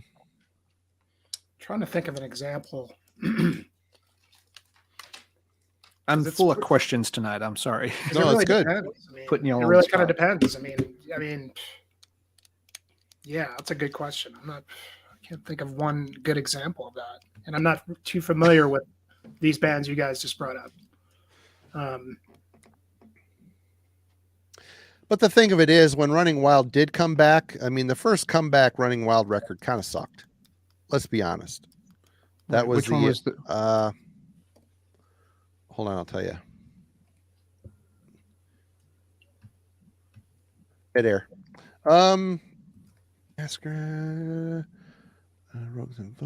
Shadowmaker. Wasn't that their comeback record? It might have been. If it wasn't, it was either like the last one out or the first one in. But yeah, Shadowmaker is a terrible album. Yeah. As much as I love that band, I refuse to buy a copy of that CD. I mean, I could have bought that CD for like $6 a couple months ago. I'm just like, I am not spending money on that album because I will never play it. I actively dislike that album. Right. Well, I thought of a good example. I mean, Lost Horizon's no longer around, but you got Sacred Outcry now. Damn glad that Daniel Hyman's doing something, I mean, he was pretty much silent for years, and then all of a sudden he started popping up on random albums. And then I would say Sacred Outcry is probably the best one I've heard out of the crop of stuff that he's done, in the last few years. But I'd much rather hear him doing shit than not be around anymore. Yep. That Sacred Outcry album, the latest one. I mean, they're both good, but the latest one is really good. Yeah, it's really good. It's not Lost Horizon. The Lost Horizon is a little more speed metal, although Sacred Outcry does get there. But God, I mean, you got one of the best vocalists in metal. It's a total gem for sure. Yeah, and, that's a great example, though. Yeah, his Warriors Path project is quite good too. So yeah, that's a good call on that one, Jimmy. All right, Jimmy, you are back. All right, kind of saved this one because I'm curious. I would expect that you guys would have picked this one, but nobody said it yet. So, I'm going to go back to Sweden again as well with Sacramentum's "Far Away from the Sun." Excellent call. You bastard! you had several chances, Marty. Jimmy gave you plenty. I mean, this was a pretty obvious one, so nobody went. Yet. Oh yeah, but I mean, what's to say? I mean, everything down to the artwork. Necrolord did that. Both art. It's the same color scheme. I mean, the pictures. I mean, it's pretty, but you know what? Goddamn! I mean, this is a fucking good classic. Done right. I mean, it's a little different than Dissection. I feel like they, I mean, this is Dissection, right? I mean, this is blackened melodic death metal, very much in the Dissection vein. This came out a year after, Storm of the Light's Bane. So the Somber Lane would have been out for a while, and so these guys, there's a few other bands too, though. I think Dissection did a style that, look, you could definitely take a lot of influence, even maybe kind of sound similar to them. But I think a lot of people would agree that there's a lot more room for the Dissection sound outside of Dissection and Sacramentum. I think that they have a little bit of an edge, in terms of like there was a little bit more of the layering as far as the guitars went. It was a little bit of a different approach. This is a record that I think, compared to Dissection, which I think you could listen to for the first time and just instantly get into, this one takes a little bit of kind of gestation to really realize like how good it is, because there's just like so much going on in the guitars. But and it's a long album too. But a band that I guess sort of was always in the shadow of Dissection, and released I think 2 more albums after this, and apparently they're active again and touring again. I don't know if they're going to release anything, but like Necrophobic was another one that was kind of in the similar vein, but it's just so damn close to the Storm of the Light's Bane. It just came out a year after too. Yeah. But man, it's, I would, did it benefit them? Maybe not. Did it benefit Dawn? Maybe not. I don't know. I don't know where Dawn would lie in that trajectory, but still in the similar realm of the sound of Dissection, who is the king of this shit. But I'm always down for another Dissection clone even these days. And this is, even though nothing new, still from 1996. I mean, year I graduated high school. Fuck. I mean, it's kind of an oldie but a goodie, and it still holds up today. Yeah, it's classic. I love it. Great record. Absolutely. Yep. Yeah. Love the second one by them too. It never gets talked about as much, but it's also good. Yep. They're a good band. They're still together. I don't know if they're going to put out anything new, but we can hope. We can hope. Yep. Then we have to hope it's good too. Yeah, and apparently Dawn is supposed to come out with something new as well. They've been threatening that for a decade. Yeah. We'll see. We'll see. All Let's right. see. Well, since Jimmy's led us into the Dissection worship corner, I'll get in on that action a little bit with a more recent release. Folks are mentioning Thulkandra in the chat, and that's a great call there too. But the one I picked for that style is Contreras, the Everlorn album. Yep. This was a 2020 release, so came out right in the height of all the pandemic stuff. But it got a good bit of chatter online and YouTube and stuff. A lot of negative chatter too. The dude couldn't send out his packages apparently after. Yeah. A lot of people. It took a long time for him to get these shipped out to people, and that did leave a bad taste in folks' mouth. But musically, it's excellent, and it's interesting because it's a one-man project, but it's pulling off the Dissection sound incredibly well. Yep. If you were going to say, can one person actually sort of, replicate and come get in that ballpark of something like Somber Lane or Storm, you'd probably think, it's a pretty tall order to expect from one person. This guy may have had shipping problems, but he definitely had the sound nailed down quite good. It's a very good listen. But yeah, there's not much else to say about it. It's just, it's dead on Dissection worship. Looking at his page now, since then he has done a split with. Well, it doesn't say on the front page who the band is. Let's check. Sinra did a split with somebody called Arctos in 2021. Don't know that band, so can't tell you anything about it. But yeah, if you've already got all your Sacramentum albums and all your Dissection albums and all your Thulkandra albums, and you still need more, Sinra's The Everlorn is another very good example of that particular flavor of blackened death metal or deathly black metal, whichever way you want to call it. All right. Well, let's just get this out of the way. Thulkandra. This is the debut album. There we go.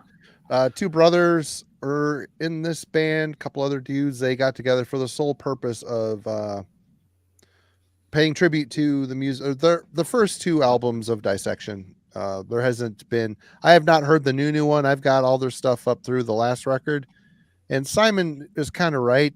I all this stuff is really well done, really good. but I kind of never grabbed for the CDs, and kind of lost interest. I don't know if I'm going to get the new one. But this is really good. It again, the Necrolord did the cover, same color scheme. If you're gonna do it, you might as well do it right. Get the artist and Yes. Another example from Necrolord's Blue period, which lasted from 1996 until tomorrow. yeah, exactly. But yeah, this is a good band. If you're into, Storm of the Light Bane or the Somber Lane or Sacramentum's Far Away from the Sun, this definitely sits in that wheelhouse without being embarrassed. I mean, they hold their own. They do a really good job. I think someone in this is in Obscura, aren't they? Am I wrong on that? I might be wrong. Yeah, that's the you're lead guy, I think, from Obscura. Yeah. Stefan Kumarir or something Yep. like that. Kumarir, and then Sebastian Ludwig and Tobias Ludwig. Yep.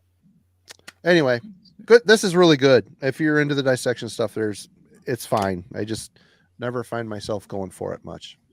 Yeah, that one didn't get a glowing review on the album club when you guys talked about one of their albums. It's been quite a while back. Yeah. But everybody was kind of in the same boat on that one. I thought Kellen summed up that album and that band very well in that video. I forget exactly how he phrased it. If he's still in the chat, he can chime in. But it was something along the lines of that, while Dissection sounded more like a black metal band doing a little bit of death metal, that Volcandra sounds a lot like a death metal band trying to force their way into black metal. And it's just like, that makes so much sense. And I could never have articulated it that well if I had tried. Yeah. What's up, Ben? All right. You're back, Jimmy. All right. So had to find a summoning clone, and I figured everybody would reach for a Caladan Brood because that's the best of the bunch. But there is a lot of summoning clones out there. So I figured if everybody was going to pick that one, I would have another one lined up. And so I went with Amin Mule's that's a good pick. Turin, Turimbar, Dagar, Gloranga. All of them are clones. Yeah. It's good stuff. Yeah. Jimmy is galaxy braining us tonight. Well, I mean, if it's not just a summoning clone, it's also, you don't necessarily have to be a Tolkien fanatic to be a summoning clone, as Caladan Brood showed us with the book of whatever it's called.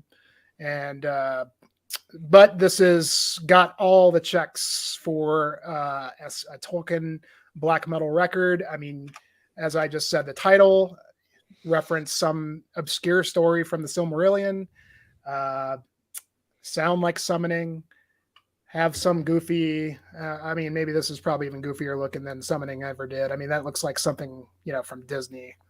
Yeah. This is the debut album from this band. I think they released 3.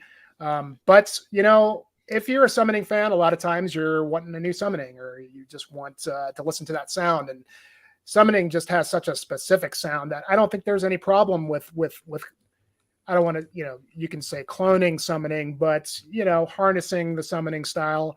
This is really not a whole lot different from Summoning. It could have just been a lost Summoning record. I can't really speak to the later records. I know he's got a couple after this that I need to revisit. But yeah, I mean, everything about it. There's good stuff on here, though. I mean, it's well composed. It's you got the program drums, Casio keyboards, everything that you would expect, and it works. It sounds good, and yeah, you need more Summoning in your life. There's way more than those guys to go, and Iman Mule is a good choice. And I would also pimp another more recent band that I don't have a physical copy of, but it's called Erdal that came out on Northern Silence, I believe, and it's a great Summoning clone. Just fantastic. I mean, just even better than this. Sounds like Summoning, but really just stands just as good. And maybe they're another example, Alan. I mean, if Summoning is done, I don't know if they are. I mean, it's been a while since the record came out, but I'm perfectly fine with bands raping Summoning style and still doing stuff, because it's a great unique sound. You know. And it's just good, moody kind of, when you're in the mood for this kind of thing, you can reach for any of this stuff and it works. Yeah. So. All right, good one. I never would have thought of those guys. I got 3 albums of theirs, and I never would have thought of it. Good. I need to get the other ones. Yeah. I need to check them out. I've never checked them out. I've seen the name, and Another rabbit hole to go into. Oh yeah, they're endless. They are. All right. All right, we touched on Sabbath clones earlier, and yes, let's see. Drunken Metalhead pointed out in the chat that I've done a couple of videos over on my channel about Black Sabbath clones. And this is my favorite of the batch. Should come as no surprise to folks that have seen those, but it's the UK band Orchid. Or sorry, not UK band, but yeah, Orchid. This is their second album, Mouths of Madness. And obviously, everything about this band just reeks of early 70s Black Sabbath. The cover here very much kind of invokes, color scheme and stuff for Masters of Reality. They use a lot of lyrics that are kind of similar to early Sabbath lyrics. They'll, play around with words or phrases or work a, song title, into some of their lyrics here and there. So it's very, very close. But, this is a case where they do it so well that I still enjoy it a lot. In particular, I think, their first album, Capricorn, is even better than this one. I talk about Capricorn a lot, so I figured tonight I'll pull out Mouths of Madness instead. But yeah, there's been obviously Sabbath influenced as many bands as any other metal band we can probably name. But and most of the time it's just like, I sound a little bit like Sabbath, whatever, move on, it's okay. For whatever reason, these guys just really hit it just right. It sounds retro without sounding derivative. They're not bringing anything really new to the formula, but it's the right combination, I guess, of talent and flattery and unabashedly ripping off somebody else.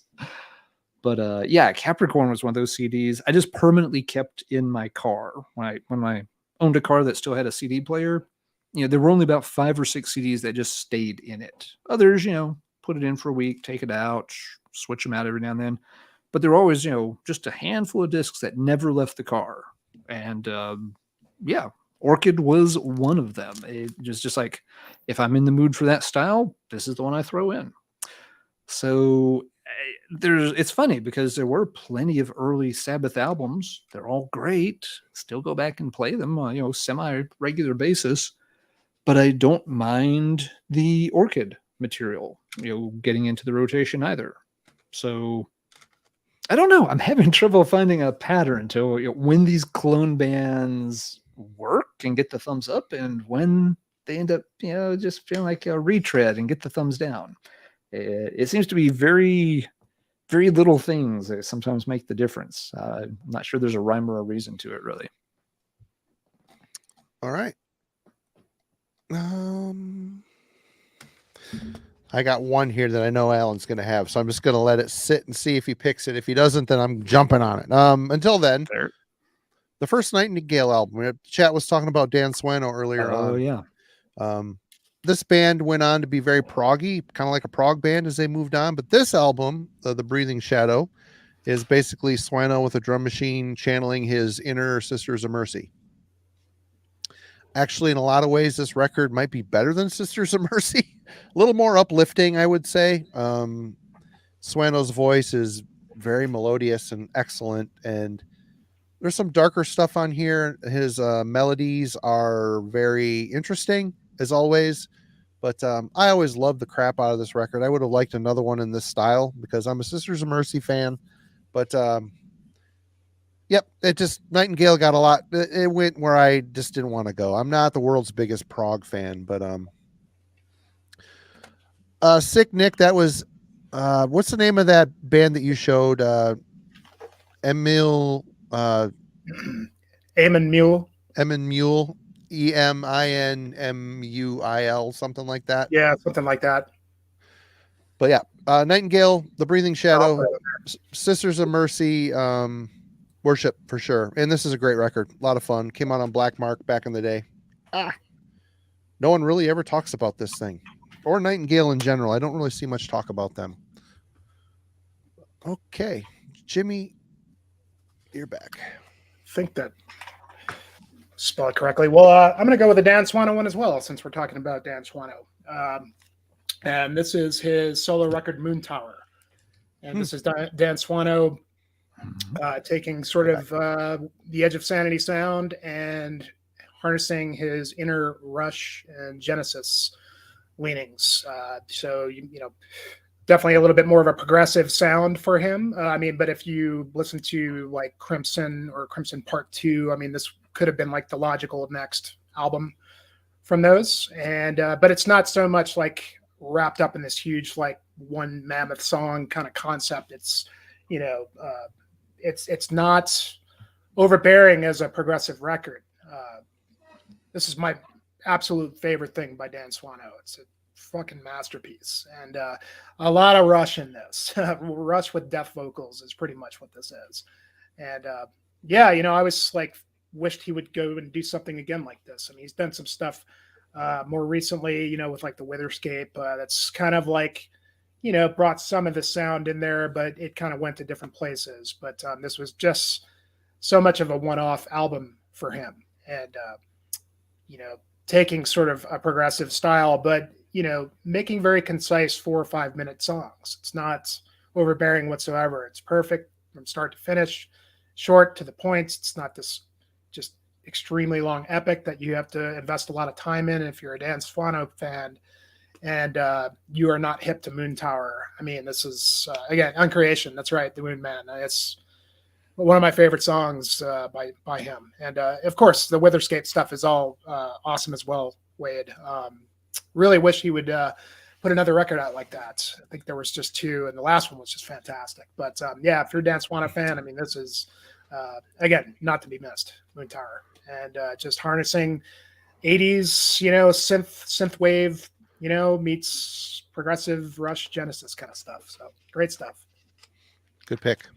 Mm-hmm. Alan. Let's see. We'll go with CD next. We've made it 90 minutes into this, and we haven't said the words bolt thrower clone yet. Oh, you bastard! No, I don't think this is the one you're going to pick. I think you'll have a different one. I have several actually. Okay, fair enough. I only have one, and it is a band from Malaysia called Humiliation. Those guys. Did I send you that? Nope. Oh, they're just they were just a little too knuckle dragon. I mean, they're definitely bolt thrower for sure, but oh yeah, just not as good. So. Just not as anyway. Go ahead. No, of course they're not as good because again, bolt thrower is one of those. It's hard to nail it down quite perfectly. But yeah, this is a Malaysian band. Now there is another Humiliation from Indonesia, so don't get those mixed up. But yeah, this one, these guys have done at least 6 or 7 albums at this point. A lot of them have kind of a war theme. Yeah, this one's Under the Sign of Invasion. I know they've got one with like a submarine on the cover. I've got a couple other albums. I don't have all of them. It's solid bolt thrower worship. The one thing these guys are missing is a lead guitarist. You know, they're very good at getting, kind of the chugs, decent riffs, vocals sound pretty good. Production's, maybe a little bit rough, but I can forgive that. The only ingredient they're kind of missing is, when you get to those breaks, and you want to, hear, a little bit of shred, in the guitar solo before they go back into the next verse, they don't tend to have that. Yeah, that's the one missing ingredient to this particular bolt thrower clone. But that said, if you just need more bolt thrower-ish material, this band will suffice. They are not the best bolt thrower clone. They're not as good as the original, but I don't mind them. Don't pull them out off the shelf very often. This is the kind of thing that, am I going to go on Discogs and order it? No. But if I'm like going through some label having a 25% sale and they've got one of these that I don't have for like $7, yeah, I'll add it to the cart. Don't mind picking them up under those kind of circumstances. So yeah, I'm interested to see which bolt thrower clones Marty pulls out here. There's several good ones, but yeah, this is one I saw on the show. It's like, oh yeah, haven't pulled that off or talked about it in a long time. So the Malaysian Humiliation will kind of fill in as a poor man's bolt thrower. Absolutely fine. All right. Before I get into the bolt thrower clones, someone mentioned, does anybody gonna pull any Opeth clones? And we're talking about Dan Swano, and this isn't an exact Opeth clone, but his project Witherscape, especially this record. This record to me, it's the Inheritance. This is Dan Swano with a guy named Ragnar Weiderberg. W is the W, but I'm assuming he's German. Weiderberg. This album really reminds me of Opeth. Crazy. A lot of great clean singing from Dan. Of course, his death vocals are great. They went on to put out an EP after that. This has some covers on it, I think. 5 unreleased songs.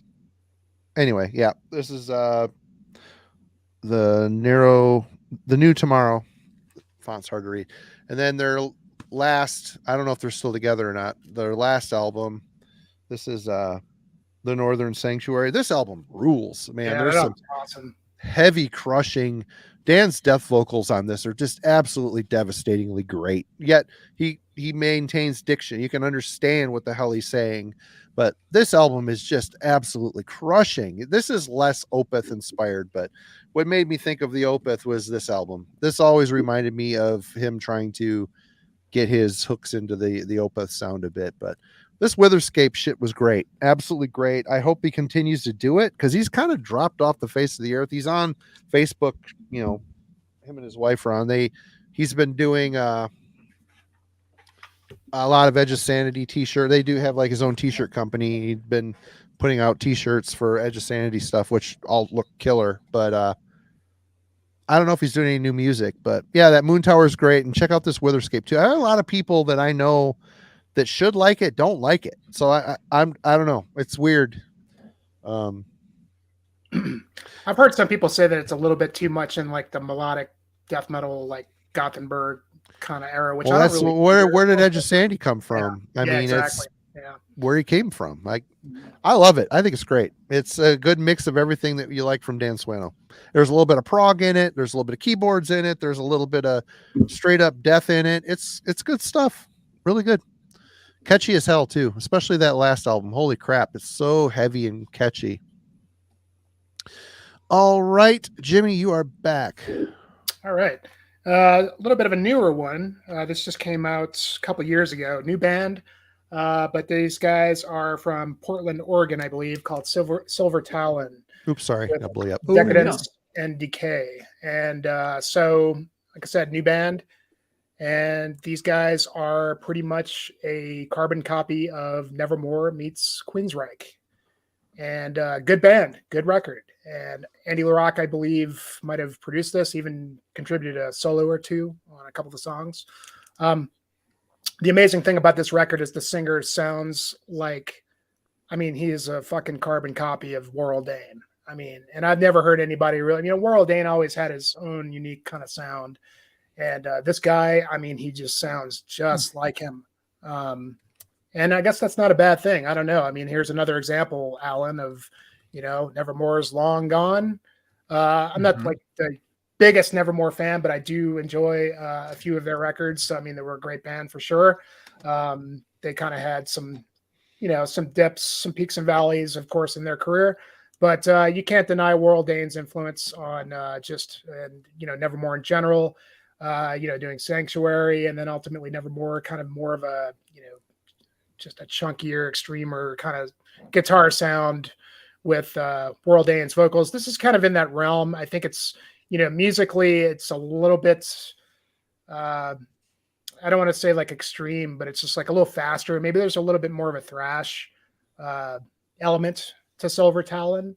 But and then there's just moments where he either sounds like Warrell Dane or Jeff Tate, but especially coming from that region. So a new and up and comer, and not a perfect album by any means, but very interesting. The new blood, and very excited to see where they go from here. So, but yeah, if you're in need of a Nevermore fix, look no further than Silver Talon. It's good stuff.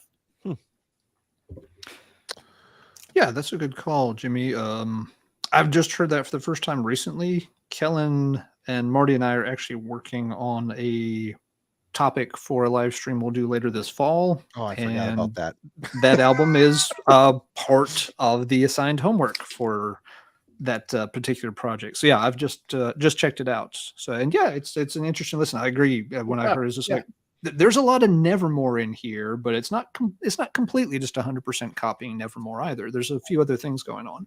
I even hear like a little bit of Alice in Chains in there. So it's like one of the last songs has a, even sounds like Lane Staley in a way, but it's like, it's definitely channeling that Pacific Northwest kind of sound. A lot of those guys had, and, them being from there, it's pretty obvious, but it's good to see some new blood kind of bringing back a little bit of the old, and let's see where they go from here. Yep. Yeah. Very good call. All right, Alan. All right. This is one came out in 99. It got a really nice write-up in Metal Maniacs. And the way they described it, it's like, oh, that sounds amazing. I got to check that out. And it was a pain in the ass to get a copy of this CD. I could not find it anywhere. Finally, local record store got it in, snatched it up.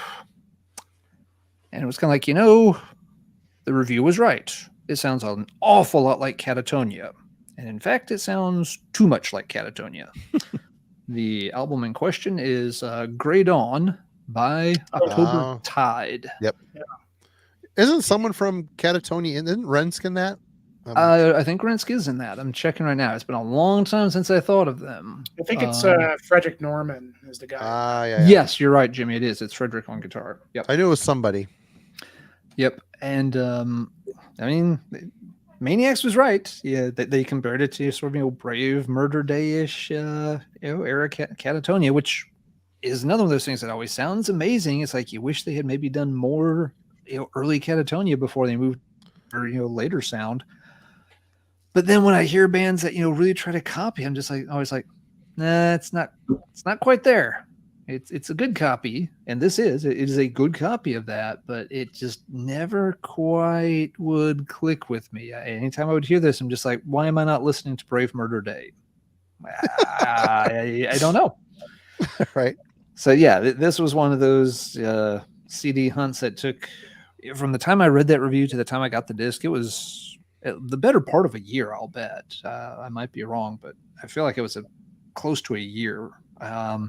And that may have been part of the problem too, is that it just drug out so long that by the time I finally got it, you just kind of feel like, fuck, whatever. It wasn't worth the wait. At that point, you've built up your expectations. You've put so much effort into getting it that if it doesn't blow your socks off, you might be kind of sour on it. So maybe I'm biased on this one. Good Catatonia sounding clone, but it just didn't quite do it for me. Now they hung around and did some more albums and stuff. I have no idea. Are they still active? Let's find out. They are listed as still active. Oh, well, they've actually done an album this year. So they're very active. Okay. Good for them. They are on, what's this called? Agonia Records, and did the Cancer Pledge. Oh, it's actually coming out in October. Okay, so they're about to release an album this year. I don't know anything about the later material. It's the first time they've done an album since 2019, according to Metal Archives. I never followed up on them after this one kind of disappointed me. It was just a case of it was a little bit like the Savage Circus situation, except in that case, I liked that album for a little bit and then realized it's too similar. This one right away, it just struck me as too similar. And so I couldn't get into it.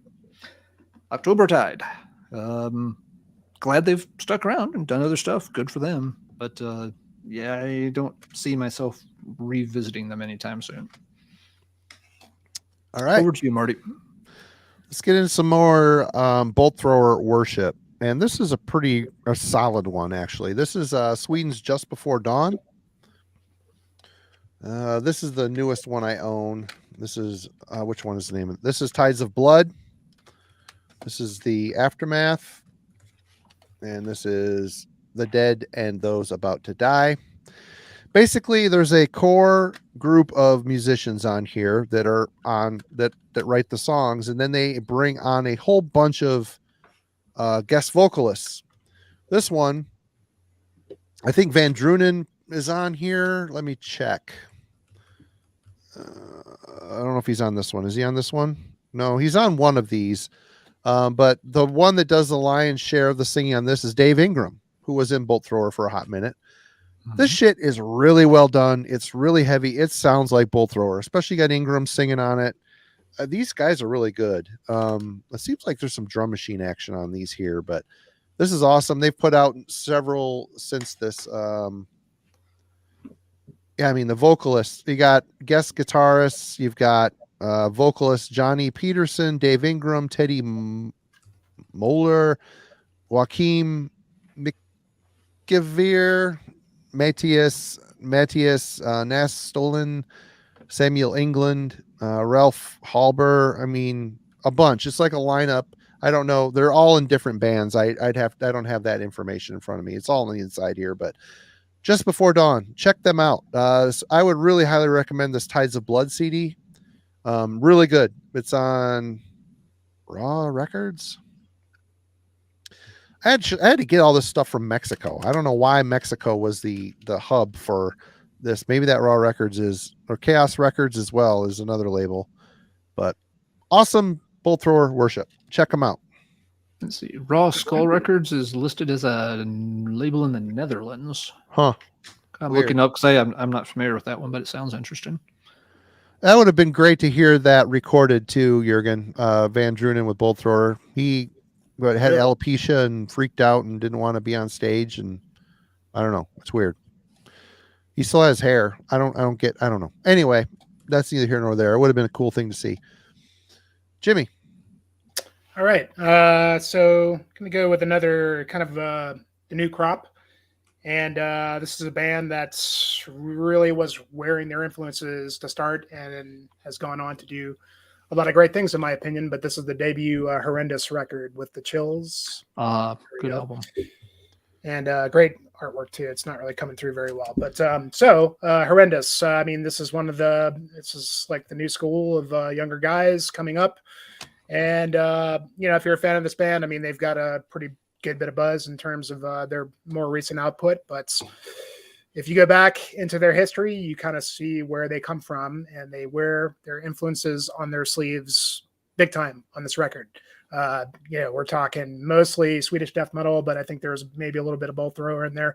We're talking Entomb, Dismember, Asphyx. I mean, that's kind of just a amalgamation of all those old school death metal bands. They took all that stuff and just rolled it into this beast of a record. It's great. It's nothing original. But this is another example of a band they're going through sort of a similar trajectory to, like, say, Death or Chuck Schuldiner, because if you follow their records, I mean, every record gets a little bit more developed and a little bit more towards a progressive sound. And, it's getting crazy. The new album is kind of nutso. Yeah, to the new one. I was partial to the next two records after this, the Ecdysis and Anoretta. I think those two are just the culmination of, like, this sound, but just with great solos and just really fun, sort of like a punk, just that fun sort of punk vibe to it, but with very melodic solos, a bit of, maybe mid-era Carcass in there. Now they're at a level where they're really trying to push the progressive edge of it. I was not a huge fan of Idol. I thought it was good. I mean, I think all their stuff is good. I just felt like it was a little bit, it's cool because, like, some bands that, like, start off in sort of an old school death metal that want to be a progressive band make, like, a large jump, whereas these guys kind of edged a little bit more on every record, culminating in the new one that just came out this year, which I haven't spent enough time with yet. I've heard it, but it sounds like they're really, like, flexing the progressive muscle on this next record. So, but I think, based off what I've heard on the new album, I think it's probably going to do well for them. It's great to see, I'm interested, because, like, I like stuff like this, but if they would have just done this 4 more times, I would have gotten bored. And that kind of goes for, I like a lot of old school death metal, and I like, newer bands that are coming up that are,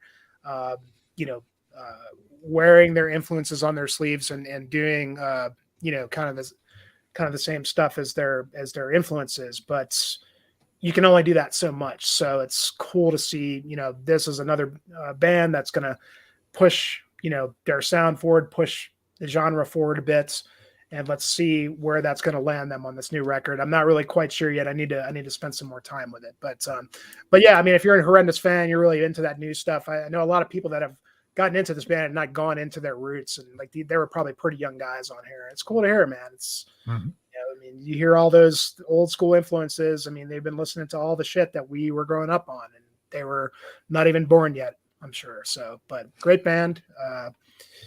And yeah, excited to see where they go. Right on. Yeah, Helen. great band, and I agree with you 100%, Jimmy. They are getting a little maybe too proggy for my own tastes on like Idol and such, but they have had a very natural progression in that direction for sure. They're one of the bands. I think I asked this earlier about bands that kind of do the death thing.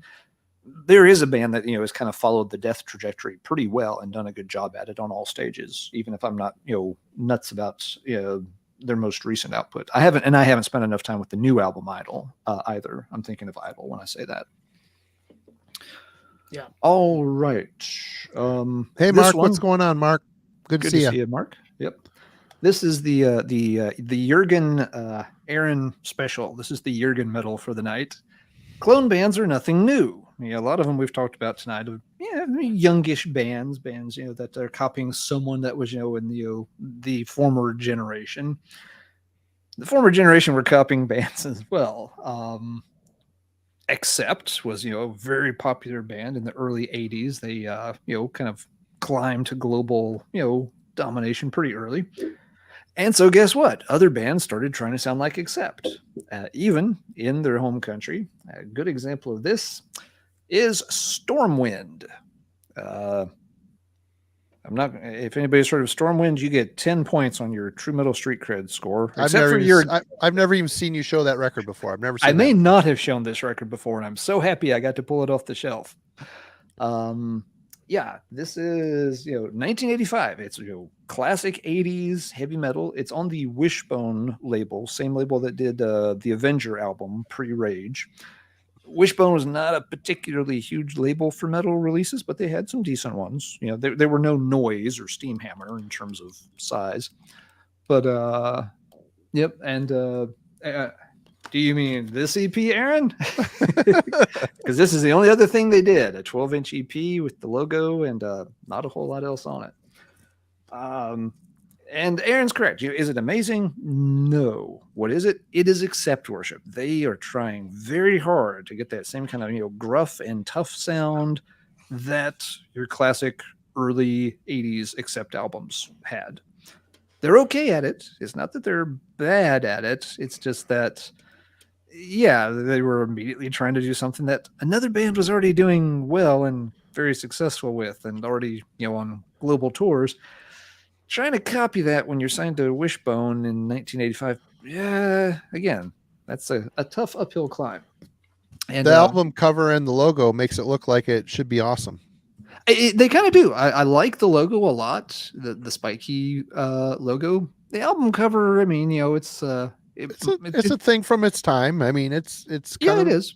It's got I'm not quite sure what she's doing. She doesn't look like she's completely distressed by the big metal dragon thing. Just a little turned on by him, actually. I'm not gonna lie. And she actually looks like I always thought maybe she's like stretching out, like, okay, here comes my ride. Gotta hop on the back of that thing and ride it somewhere, heavy metal movie style. I'm not sure what's going on. She doesn't look afraid, but she's not, she doesn't have a weapon anywhere. It's not like she's reaching back there for a bazooka or something to blow it up out of the sky. I don't know. Anyway, we also need to take a moment to appreciate this band photo, because this is classic 80s metal vintage there. I love this guy in the middle. He looks very serious about it all. The guy next to him looks like he's about to barf, maybe a little bit camera shy.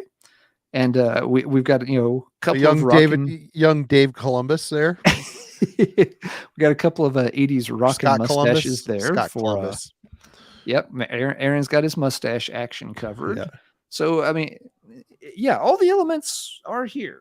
And again, it's not that it's a terrible album or anything. It's just when we talk about some of these bands today trying to copy an old band, these bands today have so much technology. They've had decades to kind of, hone their craft. I mean, musicians today can grow up hearing all this stuff from an early age and go in that direction. Stormwind was trying to do all this, in 1985, and then, basically it's like, except with less talent and not nearly as good a promotion. But I've got a soft spot for it. It's not going to win any awards. It's not going to be in our best of 1985 year-end review when we do that video. But I couldn't help myself. Got to pull it off the shelf because it makes the point too that very early on you had bands start copying one another in heavy metal. It's not a new phenomenon. It didn't start with the old school death metal revival. It started as soon as one band got popular. Some other kids thought, I can do that too. And so they tried. Stormwind, a fun one to check out sometime. All right. Okay, Aaron, since you're in the chat here, Metal Theologian, there was a while back, quite some years ago, he grew the most majestic Hulk Hogan mustache, dyed it blonde and the whole works. I'm going to throw down a challenge to you, sir. I think you should grow yourself a handlebar mustache. That should be the next thing on the mustache list for the Metal Theologian is a handlebar mustache.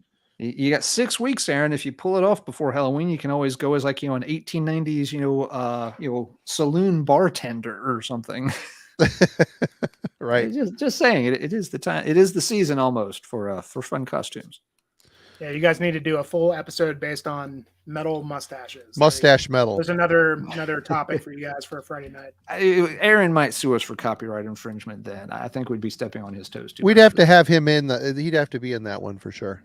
Yeah, but there's nothing no one else could pull anything. Aaron's covered that territory so thoroughly. He doesn't need us to help with that. Well, there's a whole new breed, like the whole OSDM thing. There's a bunch of dudes with like these hipster mustaches, and then you got some of the traditional heavy metal or the new wave of traditional thrash metal. A lot of those dudes have mustaches. So yeah, there's all sorts of stuff. All right, hey Tony, what's going on, man? All right.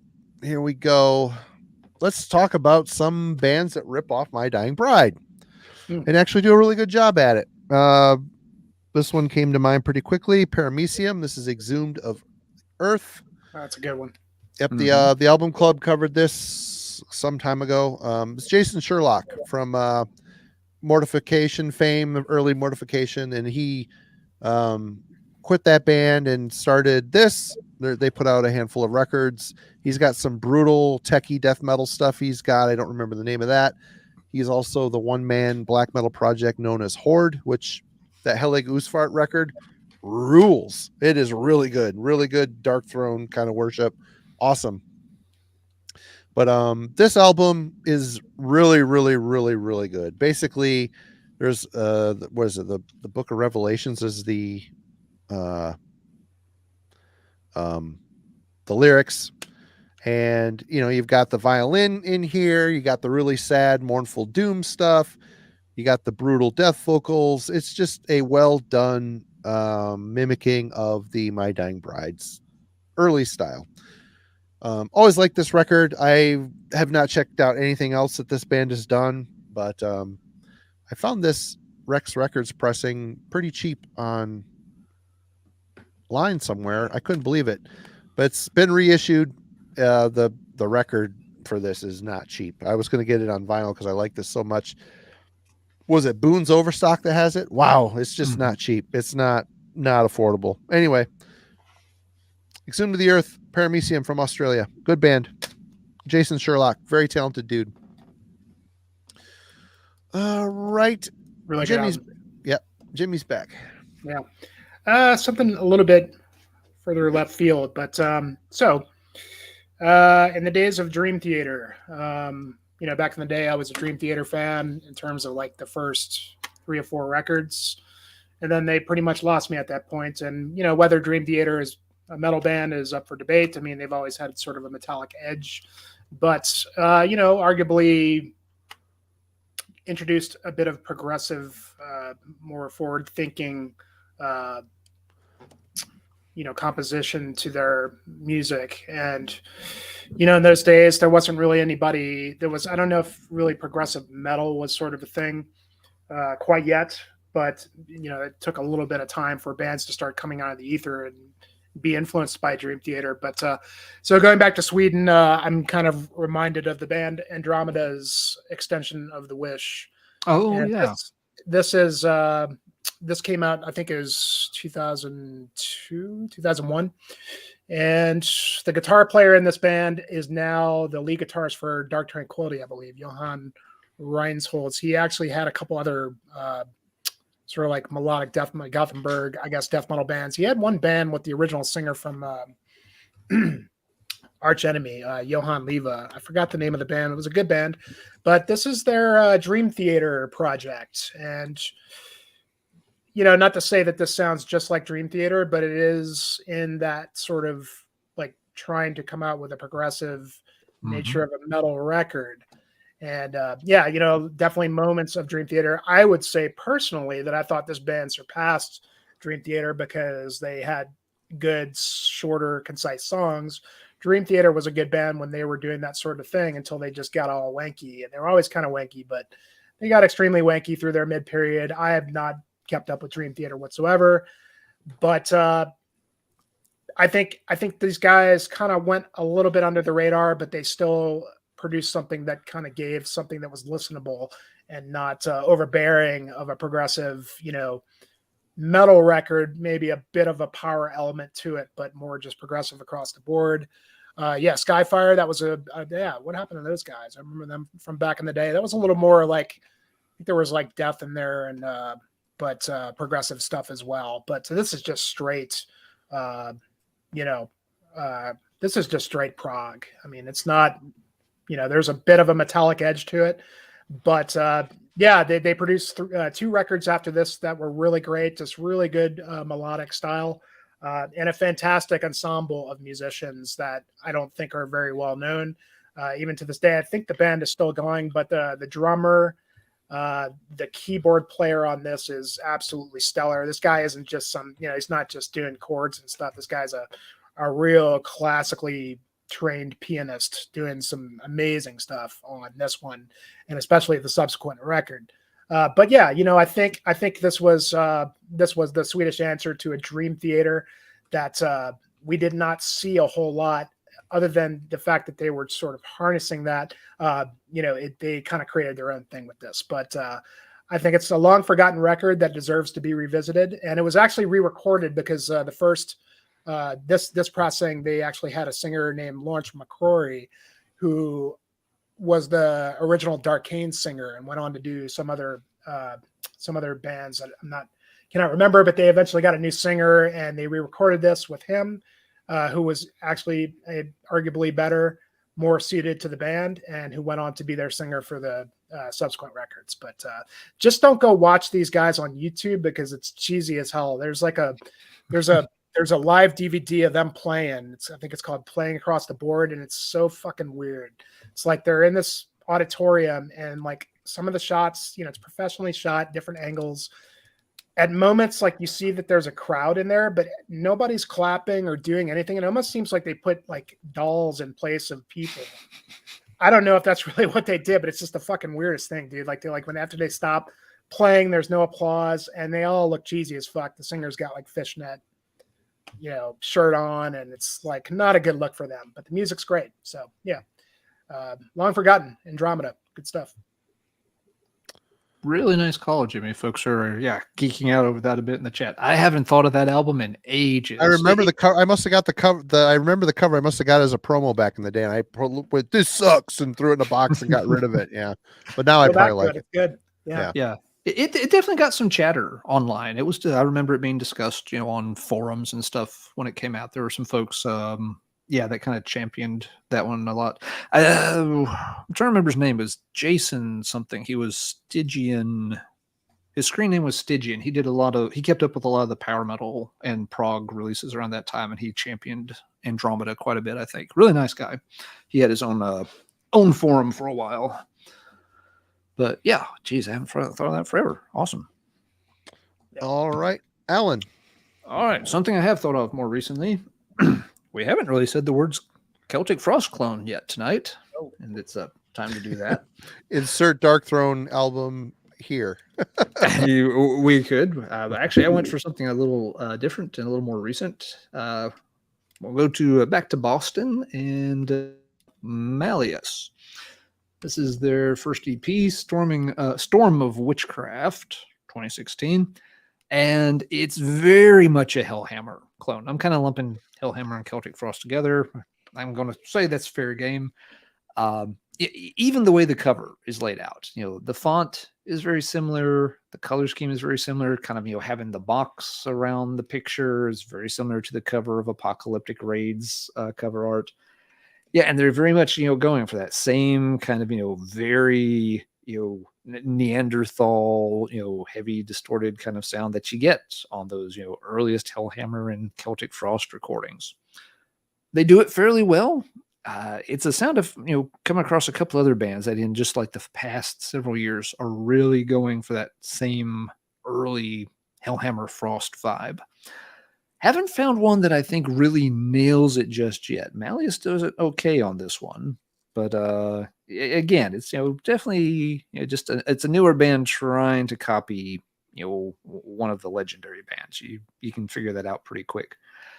Now, I don't think Malleus has stuck to this sound. I haven't heard their more recent stuff. They did an album earlier this year, even, and my understanding is that the subsequent releases have each changed style a little bit. That they are trying some different things. They're not just trying to keep rewriting Apocalyptic Raids over and over. So if that's true, good for them. I know some of the other material has gotten again a good bit of chatter online. It's getting positive reviews and hype. So hopefully they're getting the attention and can move to bigger and better things. But yeah, this one showed up in just the local used bin. And it's just like, okay, I've heard some people like Pat over at Ground Zero Salem talk about that band, and they give it a thumbs up. If Pat likes it, that's good enough for me. I'll check it out. And yeah, not a bad listen whatsoever. Just you look at it and you know what you're going to get. There's no surprises here. You know which toy is at the bottom of this box. You're not going to be disappointed digging around looking for a spaceship and end up getting some kind of little toy car. It looks like Hellhammer. And it sounds like Hellhammer. And if that's what you're looking for, this first EP will fit the bill. Let's see. Yeah, I need to check out some of their more recent stuff just to see which directions they've gone in. Just you can't hear it all, and I haven't circled back around on Malleus yet. Okay. I forgot one Bolt Thrower clone. I've only listened to this tape once. It's really good. But Chainsword. The name of the album is Blight March. Very much a very good Bolt Thrower clone. Solid, well-written songs. They have the sound. They have the feel. They got the chug. Excellent stuff. Check out Chainsword. I can't really go into. I've listened to this once, but it is very much in the realm of chaos, so to speak. Check them out. Chainsword. That was a quick one. Jimmy. Another new one, but great one. And you guys obviously had these guys on pretty recently, but the Majesties. You bastard! Well, it's a pretty easy one to pick, especially a more recent one, because I mean, the resume of these guys speaks for themselves with Anexorum and Obsequii, and these guys very clearly stated their intention for this record in producing something that was existed at a certain period of time and kind of got lost along the way in the the Gothenburg sound and the early days, the early Dark Tranquility, the early In Flames stuff. Those sounds really ate themselves, though. I mean, it's like any scene that has popularity. So many bands pop up, like Sacrilege, Gates of Ishtar. Yeah. Another band I'm going to show here in a couple minutes, the Evergone. I mean, there's just so many bands that exploded during that time. They just devoured each other, and it burns people out on that sound. This album is different, though. Unless your Visions of Atlantis, and you can keep going for 20 years and make 8 albums that sound like subpar Nightwish. Right. Yeah. Well, I mean, I think you're right about that. I think, definitely at the time it got burned out real quick. there was a lot of good bands doing it at the time. I mean, it was just flooded with this sort of thing, and Yep. a lot of people found, the Gothenburg scene to kind of be a sort of gateway back into metal. It was something I felt at the time kind of really brought back metal. After those late '90s period where grunge was a big thing, and then all of a sudden these guys, a lot of Swedish bands were starting to come back. But yeah, I think they took that idea of what they were doing into the melodic side. Both of these guys in this band are brilliant at Oh yeah, melodic stuff. I mean, amazing guitar players. Carl And and yeah, I mean the Inexorum stuff is so good, and but it just and of course Obsequiae. But I mean, like I guess they just had this stuff sitting around for a while from what they said, and finally put it out. I'm glad they did. It's just top to bottom, really enjoyable. Just brings back to that time, but I feel like it kind of does something new as well. I think it does have a little bit more of an extreme edge to it than maybe some of that early Gothenburg shit. But there's a little bit of Obsequiae in those riffs too. I mean, it's hard not to be, yeah. but and there's a little Inexorum in there as well. they took all the good elements from that time and that geographical location and made it modern and really good. They did a great job. Yeah. And I love it when a band like pays homage to like a period or a style, and with the artwork and just everything about it, but it works though, and it works in their favor. And yeah, I mean, like when you have guys like this, I mean, you can trust that if you like the aforementioned bands, you can trust that they're not just gonna willy nilly some shit like this. It's really gonna be quality. And I mean, I remember like seeing the when it popped up on Instagram, and I was like, oh, I'm sure that's going to be amazing. I could already tell what it was going to sound like, and it was just exactly what I expected and even more. So great band, great job, guys. This, Carl and Tanner is just fantastic. But yeah, we will be getting Tanner back on soon to do a Greek episode. I think he just got married here recently, so they got stuff. They're busy right now. We'll give him a week or two off to do That's it, though. Then it's back to work. Chop. Come on. Time is money. Yeah. No, good. And people talking about Austin in the chat, too. We'll get Austin back on again, too. Mm-hmm. Yep. Yeah. And a lot of folks in the chat are saying, yeah, the Majesty's like top album of the year. It's definitely in the conversation. Yep. For folks that like the Majesty's album, if you missed it, like I did, like a nerd, and I blew it, in 2022, Carl's other band, Inexorum, put out a fantastic album in that same style. It was called Equinox Vigil. It's on Gilead Media. They've done 3 albums to date, and I think this is their best. I like the others too, but I think this one is just absolutely fantastic. And for some reason, it got very little attention in 2022, which is a real shame. If you like the Majesty's album, please go check out Inexorum's Equinox Vigil. I think you'll really dig it. Fantastic album in that same melodic death metal style. Yeah. Yes, I dropped the ball on that in 2022, and by God, I'm going to make up for it and hype the hell out of that in 2023. I still haven't got. I told Carl I was going to get those, and I've had a little shortage in the cash, so I haven't been. All 3 of them are really good. Yeah, they are. And the last time I checked, Carl still had some vinyl copies on Bandcamp. It's got a couple of very cool different colored vinyl variants for folks that like it. But he has black also, because I know not everybody is a sick little colored vinyl monkey like I am. All right, Alan. All right. This we'll call this one the Scott Waters pick of the night. There's another guy we're going to get back on the show soon. He says he's available here soonish, hopefully. Yep. We're working with Scott on his schedule. And yeah, great Christian metal album from the mid 80s.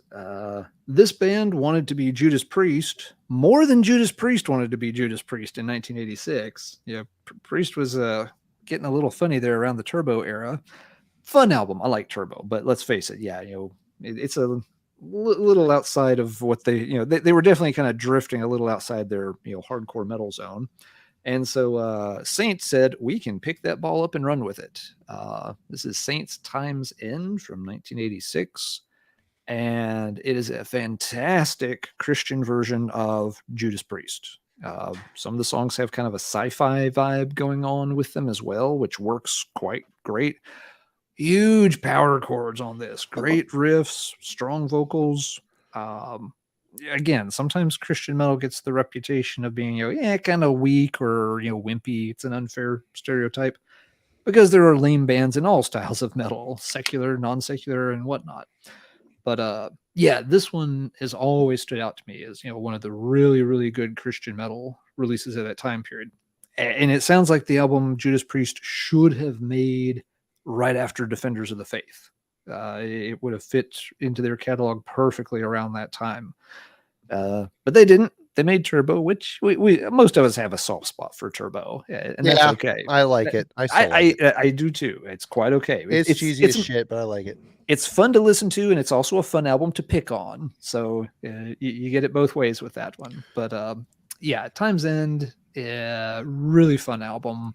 If you like that era of Judas Priest, absolutely get it. It's not a preachy album. Don't worry. It's not that style of Christian metal where it's all just, let's hold hands and sing for the rock. That stuff I can't listen to. This is a banger. It is very, very good. It's been reissued also, so it's not that hard to track down. Like the Boons site Marty mentioned earlier. I'm sure I will bet they've got this. You can order it right now if you want to. Saint, Time's End. They've done more material too. I'm not familiar with a lot of their catalog. I've heard a little bit of other stuff, but this is the one that always stood out to me from back in the day. Dark Knight does a surprisingly decent Christian version of King Diamond. Huh, interesting. Okay, so I don't know that one.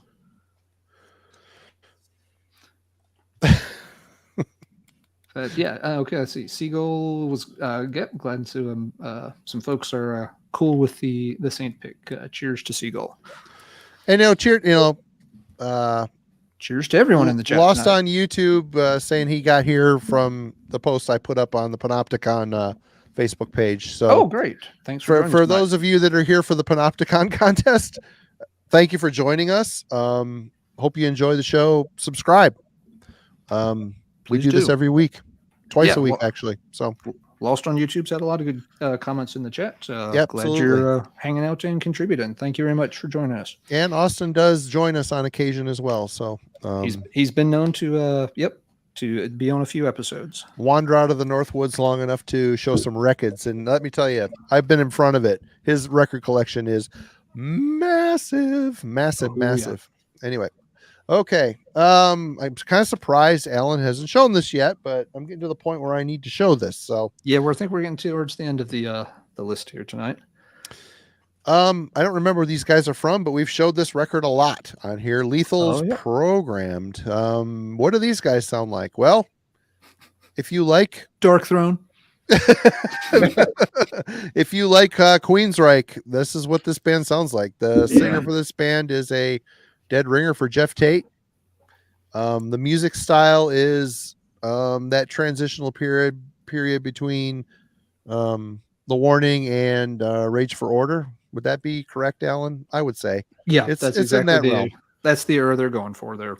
You're exactly right. And this is a solid CD, and you can pick it up still kind of cheap online. If you're into Queensryche, an earlier Queensryche, this band sounds just like it. And man, what an unassuming, crappy cover.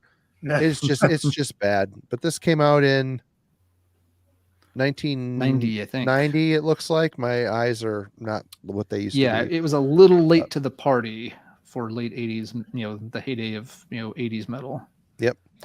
But I'm not going to go on and on about this because we have showed it. It's this album it's been made its appearance in this channel quite often. But these guys are definitely a Queensryche clone. There is no trying to talk them out of it. That's very much what's going on. But it's solid. It's a really good record if you're into that style. I don't listen to it often, but it's here if I need it. Yep, exactly. And if anybody's looking for it, if there's a reissue that has the demo tracks as a bonus, definitely pick that up because the demo tracks are amazing. From 1986, I think. It took them a few years to go from demo to album, and sadly, I think that kind of cost them some momentum. But yeah, the demo tracks are fantastic. It's one of the best demos I've heard from an 80s US metal band. Lethal Reich. Okay, Jimmy. All right. A little bit of a divisive one here, I'm sure, and newer one, but that fits the topic. And everybody's darling new death metal band, Blood Incantation, with Time Wave Zero. And so this is the band channeling their Tangerine Dream tendencies. I mean, that's what this is. It's Oh, that's it's a good their description. version. It's their version of Phaedra. If you're familiar with Tangerine Dream, some of the early Tangerine Dream stuff, which is very, their most ambient stuff is, the first 3 or 4 records. I think Phaedra was like the 3rd or 4th, but that's what this is. I mean, this is them pretty much outspokenly as their tribute to Tangerine Dream. Very divisive record. Did it work for them? No, it doesn't seem to have worked for them very well. I mean, people shit all over them for this record. Personally, I find it to be kind of endearing in a way because, I mean, they're the darlings of the new crop of cosmic death metal scene, and a great band at that, for sure. Especially living here in Colorado and Denver. I mean, that's where these guys hail. I've met Paul before. He's a really nice guy. He's very approachable. They put out 2 records that were just so hyped and so people just love this band for good reason. And then they just surprise drop this weird ambient EP out of nowhere, and people just lost their shit.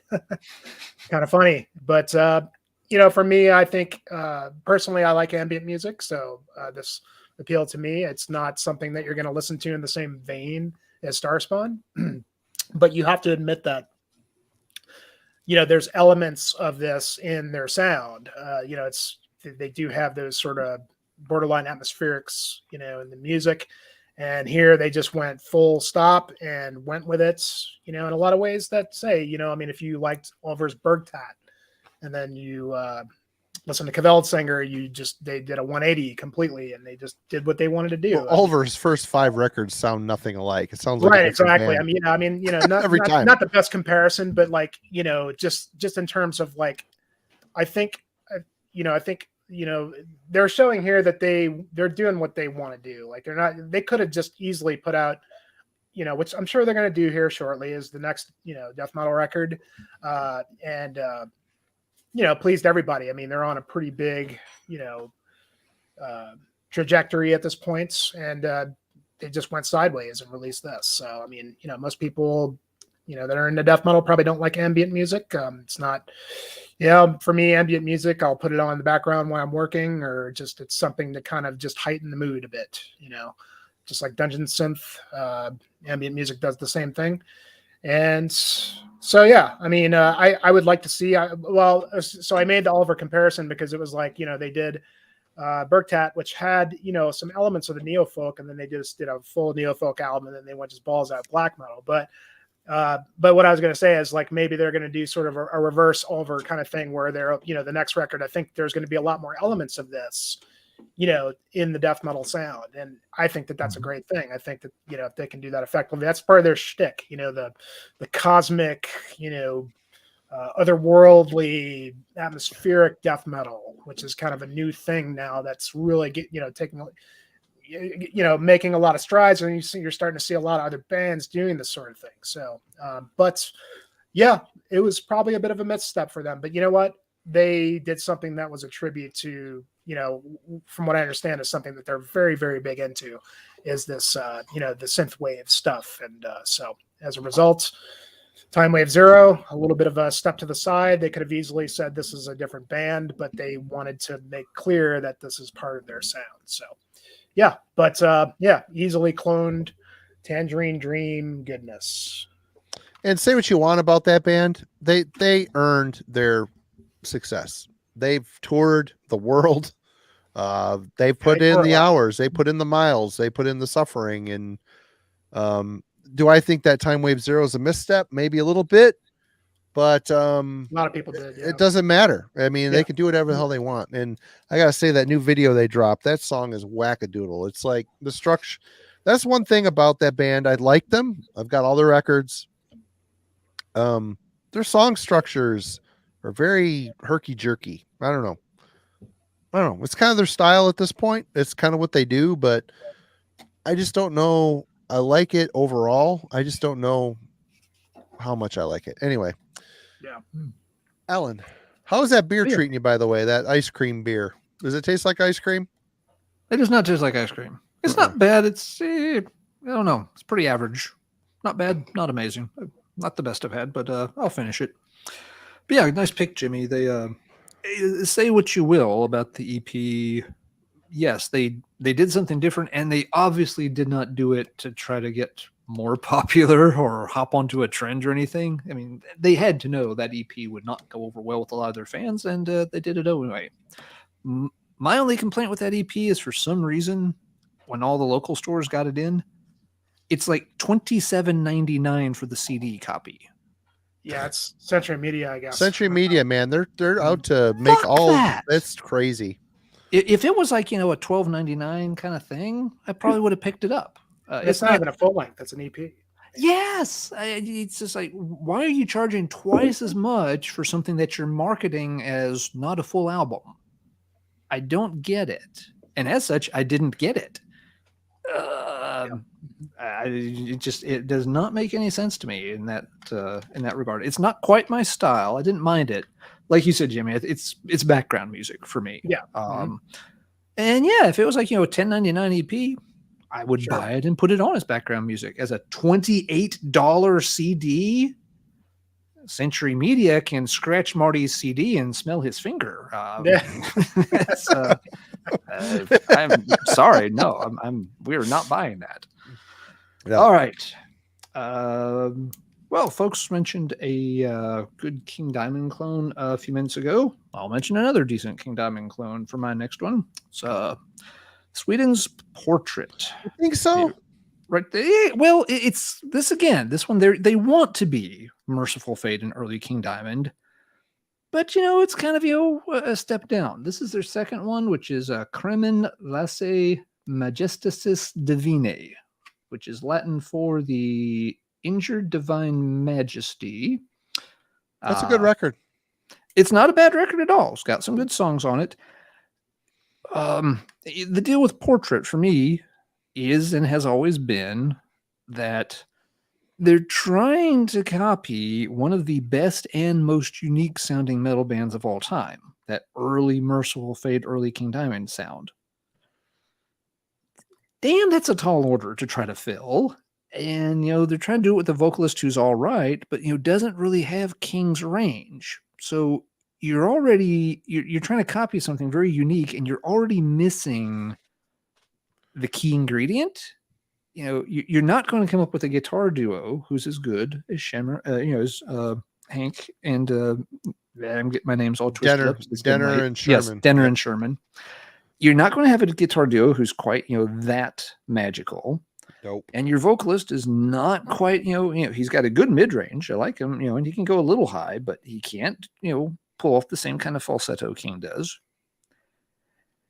So I kind of got to stop and ask myself, it's like, since you don't have those two kind of key things, what the hell are you doing trying to copy Merciful Fate? I don't quite get it. And again, it's not a knock against the album. The album sounds all right. But why try to copy something that's perfect? That's so unique, so good, and so ingrained in everybody's DNA at this point. Exactly. And that you clearly don't quite have the musical chops for. And that's not a fuck knock it against you, because nobody has the chops for that. Nobody does. You're not going to capture that same kind of magic. You can emulate it to a certain extent, and Portrait does a good job of emulating it. But when you do this kind of thing, the comparison is unavoidable. You're always going to be put up side by side with things like Don't Break the Oath and all that. And you're going to lose every single time. So it's a hard sell. Again, I enjoyed the album when I picked it. And I got this one not long ago. Picked it up, enjoyed it. Actually played it a lot more than I thought I might at first. But at the end of the day, it's still like, if I want Merciful Fate, if I want to hear Fate, I am not going to pick this CD up to listen to it for that. I want to listen to it, just here and there when I'm, checking out random stuff. This does not this will not scratch the itch when you're wanting to hear Merciful Fate. That's one of those bands that trying to copy them. Ooh, don't break that oath. You see what I did there? Yeah, you see what I did there. So yeah, no, again, Portrait, good enough band, talented band, but yeah, Cool, they're just. They're, it's like me going out here, tonight and saying like, I am going to copy so-and-so by dating a supermodel. I'm going to copy this NFL guy by dating a supermodel. I'm good. I am not that good.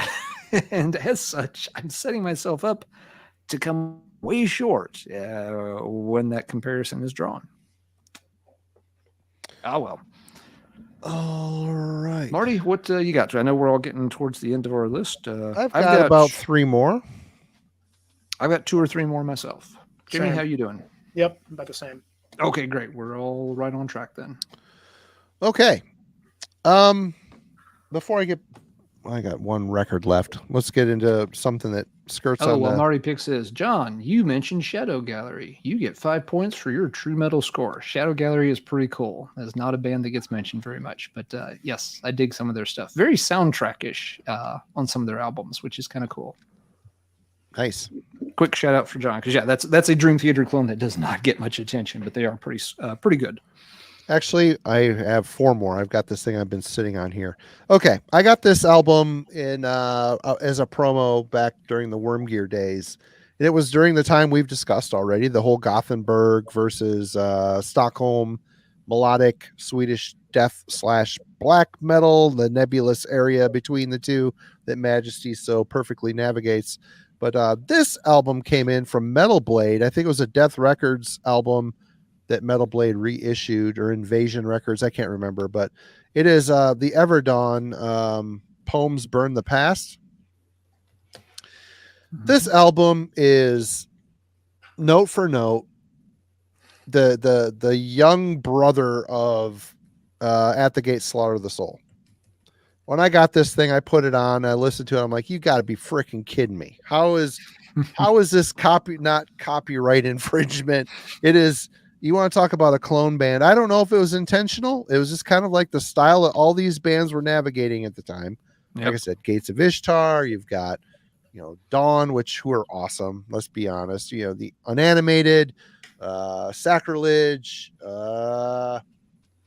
Gardenian. I mean, there's just hundreds of these bands that popped up. Yep. And this band, I think I might have tossed this one or gave it to a friend or something, but I just was so offended by the fact that it sounded like Slaughter of the Soul by At the Gates, which is, to this day, they can't help the fact that they influenced all the new metal or whatever the crossover new metal, mall metal type stuff. But that record to me today is still amazingly written. Great album. So the Everdawn, Poems Burn the Past. I think they're Swedish. Am I wrong? They are Swedish, yep. Norrbotten. But yeah, I gotta say, I should listen to it again. I might love it now, but that is pretty much a exact copy of, but a lesser copy. It's kind of like the what the hell is they called? All of a sudden, the Saturnian Blood. Why am I? Oh yeah, the Lamp of Murmur. It's like a copy, but it's not as good. It's like it's like a video when you're video trading. The original source material is great. The more that you dub the video, it gets less and less. It's still a copy of it, but it's not as good of a copy. But it's one of those 2nd or 3rd generation dubs. Right on. But yep, that was my last of that. I have 3 more to go after this. I need to go visit the boys' room. I'll be right back. Right on. Well, Alan, you were kind of talking earlier about, who could emulate death the best. And, we're kind of talking, it kind of depends on what era. And, obviously it's pretty impossible to emulate. Maybe the early stuff was probably a little easier to emulate when you get things like Gruesome. And but you get to the later era, the more proggier kind of technical era of death, it's becomes a little bit harder to say that anybody, cloned that style. I mean, of course, I think I would say it more just influenced a huge wealth of style from there, more so than anybody was ever able to like come close to like what symbolic sounded like, or individual thought patterns, human. But I think that Necrophagist came pretty close to it with Epitaph.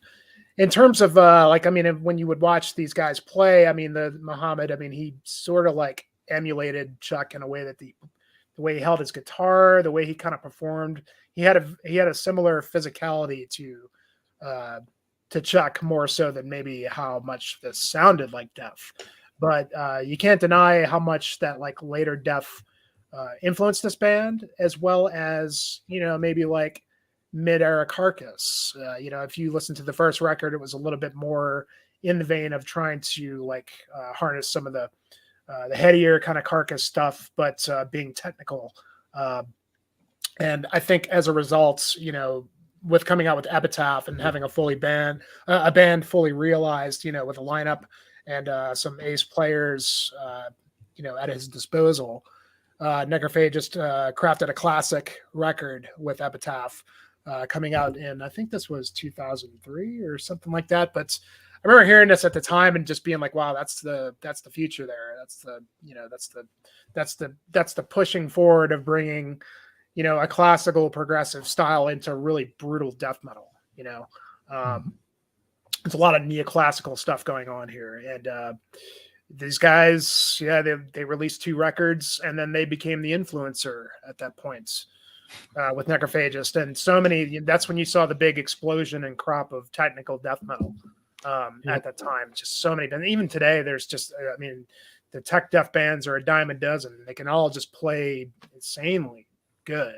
But, the big thing about technical death metal is the song's good? Is it just a bunch of bullshit, which a lot of it kind of sounds like, but I think that Necrophagist found a fine, balance between being very, very technical and, borderline wankery, but still managing to write some really great songs that was still death metal. It was still a death metal record at its very core, and just, I think that's why this record was so successful and why they became so influential to a whole crop of bands coming forward. And still today, I don't think it's really been quite surpassed in terms of, that whole tech death thing, which, you can find tons of band at this point. But I think if anything, I mean, that was one. I mean, you could look at Chuck influencing so many different styles and from his different eras. And this is just one of those. But it was sad that they went away, and I wonder what they would have done if they would have kept going. I don't know if they really could have topped this. So maybe it was a good thing that they're not continuing. I actually got to see these guys play live, and they had fucking Marco Miniman playing drums, which was like amazing for me being a drummer at the time. And Marco Miniman, he's one of those like virtuoso drummers. He's like the Steve Vai of drummers, pretty much, and decides to go play for Necrophagist. I mean, that was just a big deal for me. Just amazing. But and he nailed it too. It's crazy how watching the guy play blast beats, because he clearly didn't play blast beat. He nailed it, but he was just like hitting so hard. He must have gotten so tired trying to keep up, even though he still nailed it. But man, great record, and just the influence turned into the influencer here. So, right on, Alan. All right, let's see. I've got a couple left. This is a newer band from Scotland, and I actually mentioned these guys in a shout out on a album review earlier in the year. It's a band called Ascension, and this is pretty sure it's their first album, but let's confirm that. It's called Under the Veil of Madness. They did have one album before this. Not familiar with that one. Oh, yeah, that's right. This band had a huge gap. They did an album back in 2012, and it got, garnered a decent little following, and then they disappeared for over a decade. Come back with a slightly revamped lineup and put this out earlier this year. This is Dragon Force. this is, just, it's again, they're right there in that, sort of, UK scene, playing, the ultra fast, really flamboyant, super duper ultra power speed metal style that Dragon Force popularized in the early 2000s. Yeah, and that kind of works because Dragon Force has, sort of, lost its luster a bit over the years. They've slowed down. They've had vocalist changes. So, but again, that was a very popular band, had amassed a big following. So there's a market for that kind of stuff, and Ascension's, looking to capitalize on that. They do the style very well on this album. The one difference here is lyrically. Ascension, I think, is actually a little more interesting. One issue I have with Dragon Force, and Dragon Force is a guilty pleasure of mine. I still have several of their albums. But let's face it, every bloody song has the same fucking lyrics. On wings of tomorrow, we'll raise up high, and we'll be together as one, up high, raised together as one. Just the same fucking words in every damn song. Ascension's not doing that, and if anything, it feels like I haven't read through all the lyrics to them, but or to the songs on this.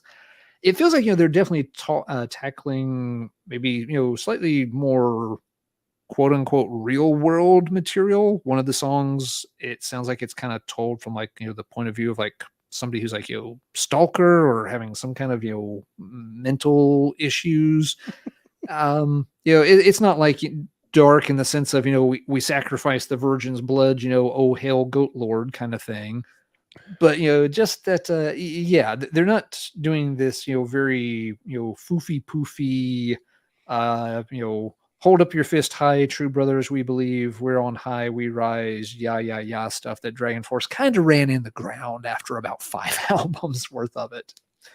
So if you're in the market for, again, just that ultra fast power speed style of Dragon Force with lyrics that might range a little bit on the dark side, here you go. Ascension is the band you're looking for. Kind of a cool album. Looking forward to seeing what the band does next. Okay, sorry. It's all good. Yes. I think it was Sonic Firestorm. That's the Dragon Force album I like. Sonic Firestorm is definitely the best. That one's great. That was like the first time I've heard like blast beats and power metal. Yes, that album absolutely kills. That album fueled me for weeks working in a high pressure research lab out at in California. I had it was kind of a weird exchange program thing. They actually do that in science. And so, I got sent to this guy's lab and had to work for 3 weeks with a couple of people who were complete assholes. And it was Sonic Firestorm was the soundtrack that got me through those 3 weeks of just pointless, slaving away at something in the lab that was never going to work. I knew it was never going to work. And these guys had their heads so far up their ass, they couldn't admit that nothing was going to work. It's just like, fuck this. I'll do my part. You will not be able to blame this shit on me. Hit play, listen to Dragon Force, get this shit done, and get out of here in 3 weeks. Totally. That's what power metal's for. It gets you through the tough stuff. Gets you through the tough times for sure. Absolutely. All right, Marty, you ready there? Yep, sorry, I actually found another new one. Another one. I was going to the bathroom and thinking about the whole Van Drunen, mimicry that's been going on forever. Where did that start? Obviously, you've got Pestilence, you got Asphyx, but right around the Asphyx time, there was a Netherlands band that was quite awesome called Pentacle. Oh, yeah. You've got The Fifth Moon, which is a classic. You've got Rides the Moonstorm, which is a classic, and then The Damnation. I don't have all their stuff, but I've got most of it.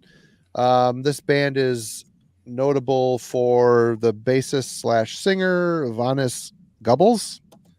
He was also in a project called Soulburn, but his vocal style is so reminiscent of Martin Van Drunen's that he actually joined Asphyx for a while.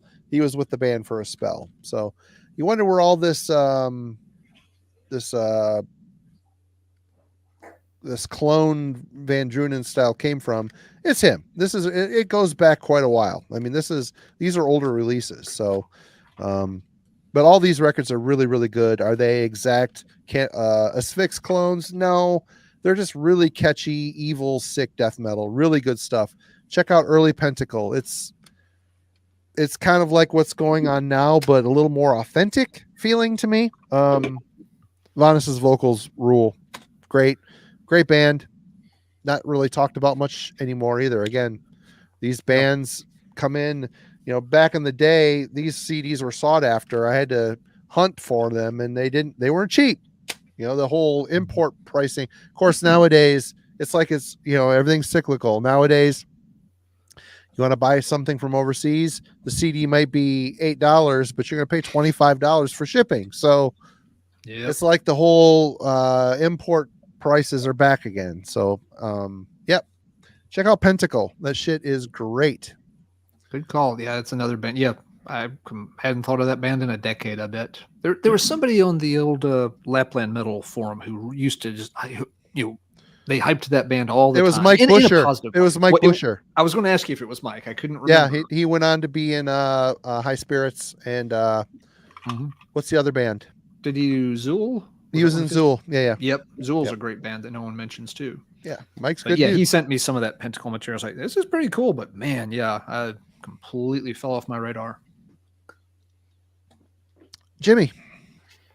All right. Well, in that same vein as you were just talking about, just some, Van Drunen Asphyx, but we hadn't really talked about like sort of an Entombed type clone. And so I've picked a Quebecois. I think these guys are Quebecois, but this is Outre-Tombe. Big time. And this is total fucking Asphyx, left-hand path worship. Yep. The singer sounds just like LG Petrov, but he does.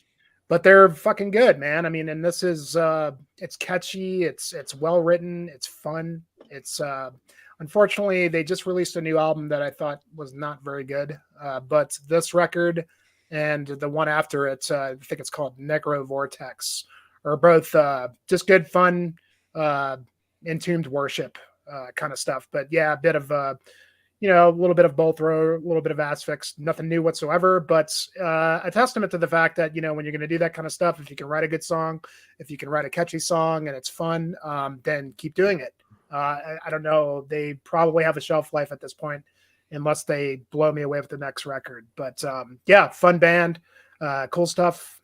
Outre-Tombe, I guess that's the way to pronounce it. It's all in I think French. It's Outre-Tombe. I don't know. I don't remember. I looked at when I reviewed one of their albums a long time ago on here before it was Heavy Metallurgy, and I ran through the French translator, and that I don't know. I can't remember. I You're close. You're close though. I don't even. Yeah, I think couldn't get a solid.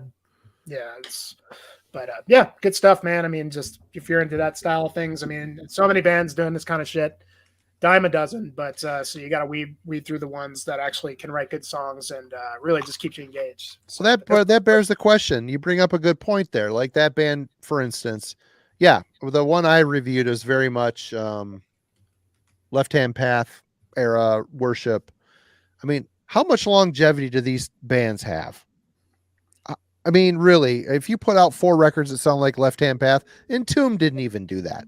Okay, yeah, sure. They didn't even do that, and if it's a lackluster copy, or even if it's a decent copy of that, do you care? I mean, really, it's still a copy. It's still a copy of a copy of a copy. It's like, how long are you going to go? I mean, well, like I said, the Pokemon world got to catch them all as collectors. Oh, I bought the first 2 records by this band. I have to keep buying them forever until they quit. Yeah, well, I think that's a testament to a band like Horrendous, who they couldn't have, like I said earlier, they couldn't just keep doing that first record. Either you're going to go somewhere, or you're just going to kind of fade out. I mean, but I mean, like if you can write good shit, I mean, that's worthy of just continuing this kind of stuff. I agree, though, it doesn't have much of a shelf life. You can't just keep doing this over and over again. It's just going to stale out. Yep. And it relegates that band to what you have in your hand there, tape. Yeah. The tape resurgence from a guy that lived through the tape world. Tapes suck. I'm sorry. Tapes Oh, yeah. suck. Worst format. It's the worst format. It's paying on people's nostalgia, but the tape resurgence had its moment when they were $5 and $6 a piece. You could buy stuff, feel like you're getting something official for cheap, but now the prices of tapes have gone up to what, 9, 10, 14, 15, what they were when they were coming out back in the Camelot Music days or the Tape World days. It's like, who's going to spend $14 for a fucking cassette when you can get the CD for the same price, or 10 more bucks you can get the vinyl. I don't know. The whole tape thing is just a kitschy cool type of thing. Oh, look at, there's even some bands that put out 8-tracks now. I mean, really? You have more money than sense. You just want to tell your label I want a 8-track. Well, who's going to listen to it? 5 people in North America whose 8-track player still works, or they found one at the Goodwill and it somehow by the miracle of science or Jesus, it works. It's stupid. Anyway, I always looked at the tape thing as like being able to get something cheap, but yeah, now it's getting to the point to where everything's so much more expensive. It's like, okay, I may as well just buy the CD now, but I don't know. I don't think it's going to last, honestly. I don't know. It's lasted longer than I thought it would. It is, but the prices are going up and up and up. And, I used to buy a lot of Dungeon Synth stuff because Dungeon Synth to me seems right on cassette. I don't know why. And there was a time where you could go to Out of Season or all these other, Deep Dungeons or all these other places. You could get a bunch of Dungeon Synth tapes for $5 a piece. And they all kind of sound the same. Let's be honest. They're all using the same gear, doing the same crap. But then when the price starts jumping up, I'm out. Mm-hmm. Yeah. It's the Blood Incantation EP problem all over. Yeah. If it's the right price, that's okay. But if you're trying to, jack up the price on something that's obviously not meant to be that expensive, why? Yep. Okay, Alan. All right. I believe this is my last one. And this is actually, I'm going to call out a band who often is called a clone of something that I disagree with, actually pretty strongly. I believe it's a Swedish band. They were popular 10 years or so ago, called Witchcraft. Right, there you go. And this is, I think, their second album, The Alchemist. And this, got a fair bit of press at the time. They did a couple of albums that went over well, and then one that didn't. But every time somebody wanted to write about this, they kept comparing it to 70s era Pentagram, the Northern Virginia, Maryland, kind of proto doom band. I have never understood that comparison. I am a long-time diehard Pentagram fan. I have spent decades CDR trading, downloading live shows, splicing together old rehearsals and demos from that 70s era. And I never quite understood why people said Witchcraft sounded like 70s era Pentagram. Maybe it sounded a little bit like the really early kind of boring Stone Bunny era. Yes, they were actually called Stone Bunny at one point. Think about that for a second.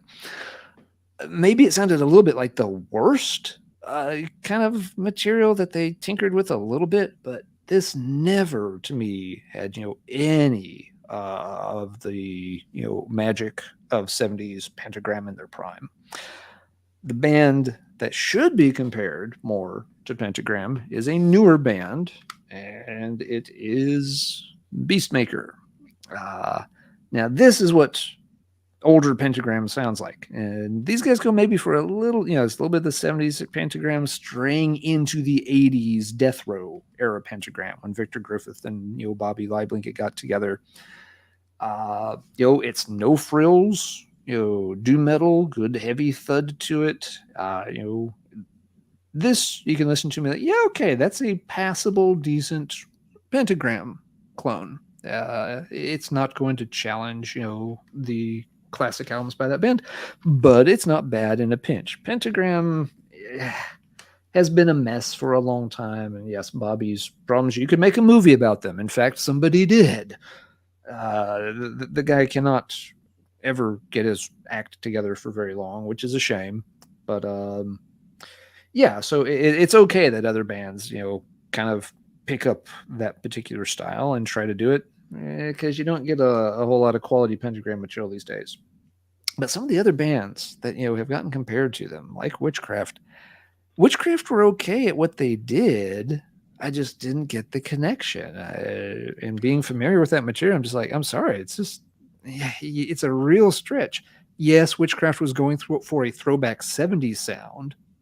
And it felt to me sometimes like people were just groping around for who's a 70s band that metal people might give a shit about that we can add their name into here to make it sound relevant. No, let's use Pentagram. It just doesn't sound like Pentagram to me.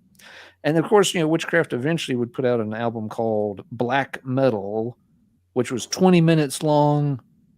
Some guy just strumming an acoustic guitar. It was one of the biggest garbage fires I've ever listened to. So yeah, fuck a bunch of that. And I can't. This era material from Witchcraft is okay if you want some of that 70s just kind of retro vibe rock stuff, but don't call it like right up there with old Pentagram. It's just not. Sorry. That is my rant, and I'll end on that one for the evening. Let you fellas wrap up the last couple you've got. Okay, Jimmy. Yeah, this got mentioned earlier in the chat. I'm surprised nobody showed it yet, but it's Stormkeep with Tales of Other Time. Very clearly a homage to 90s dissection, early Emperor. No qualms about what they're doing here, mixed with a bit of fantastical, maybe like including the stupid map in here and all that. Oh shit. my god, what a waste of money! Such a waste of money, dude. Yeah, Anyway. it's but I mean, it's a really good record. I mean, obviously another just majorly hyped band, which I was kind of surprised at first. I guess it's because it's the Blood Incantation guys, and it I don't know. It just but it works very well. It does what it tries to do very nicely, and it does. And, the guy that does the clean vocals on this is the dude that does the Caladan Brood clean vocals. I forgot his name, but I forgot about that. Jake something. But yeah, he's great on this. Yeah, Tyler, I don't have the Dungeon Synth part of it, but there's a little bit of that on this, and I don't know. This is simply a product of its influences. Nothing more, nothing less. I mean, but done very well. And I mean, can't go wrong. I mean, if you're like into looking for some early Emperor kind of stuff, Nightside, they do it very well. Can't really say much more about it, but yeah, good record. Yep. No, like you said, Jimmy. Yeah, it's very good for what it is. And, it's better than the EP. The EP I thought was very lackluster. The fact that people were shitting their pants over that, I'm like, really? It's really boring. That's way better. It's a good album. I don't mind the EP, but yes, the album is much better. Yeah. But yes, the map is just like, as a geologist, someone who like studies landforms and stuff like that. Oh, you look at some of these maps that fantasy people draw up for their enchanted kingdoms. It's just like, oh, bless your heart. You don't understand how gravity works, do you? Because your river flows both up the mountain and down the mountain. That doesn't work. It's a fantastical realm, Alan. Maybe it doesn't fit the laws of physics and the laws of gravity. Maybe you just need to chill the fuck out, Professor Steele. Well, then your fucking your party of hobbits and thieves and dwarves can just magically float over the fucking mountain. They don't have to travel through the goddamn mines because gravity doesn't work in your fucking magical plane. There are certain rules you must establish in world building. Gravity's one of them. Yeah, yes, dude, Jimmy, if you're a true fan, you would frame that hanging on your wall. Or use it to go questing for treasure. Yeah. No, I have an old friend who used to do a lot of Dungeon Master GM campaigning kind of things for tabletop games. And that was one of his biggest gripes. He was very well read in fantasy stuff, but basically the way he would determine what to read and not to read was to open the book and look at the map. And if the map was bullshit, you just put it right back on the shelf and buy something else. He's like, nope, we ain't playing this game because these fucking people don't understand how the basic laws of nature even work. I love our chat. It's magic water, and then yeah. Wait, elves aren't real. Fuck this garbage. Well, I mean, they could have come up with a little bit. I mean, look, there's the grasslands. Great, yeah, that's very fantastical stuff. Mm-hmm. But it's like they looked.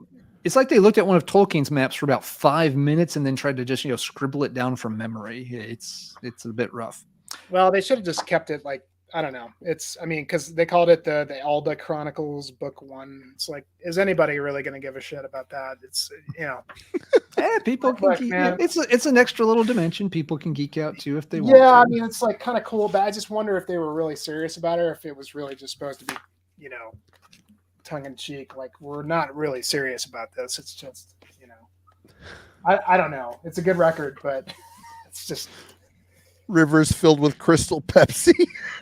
The world of Avatar where mountains float.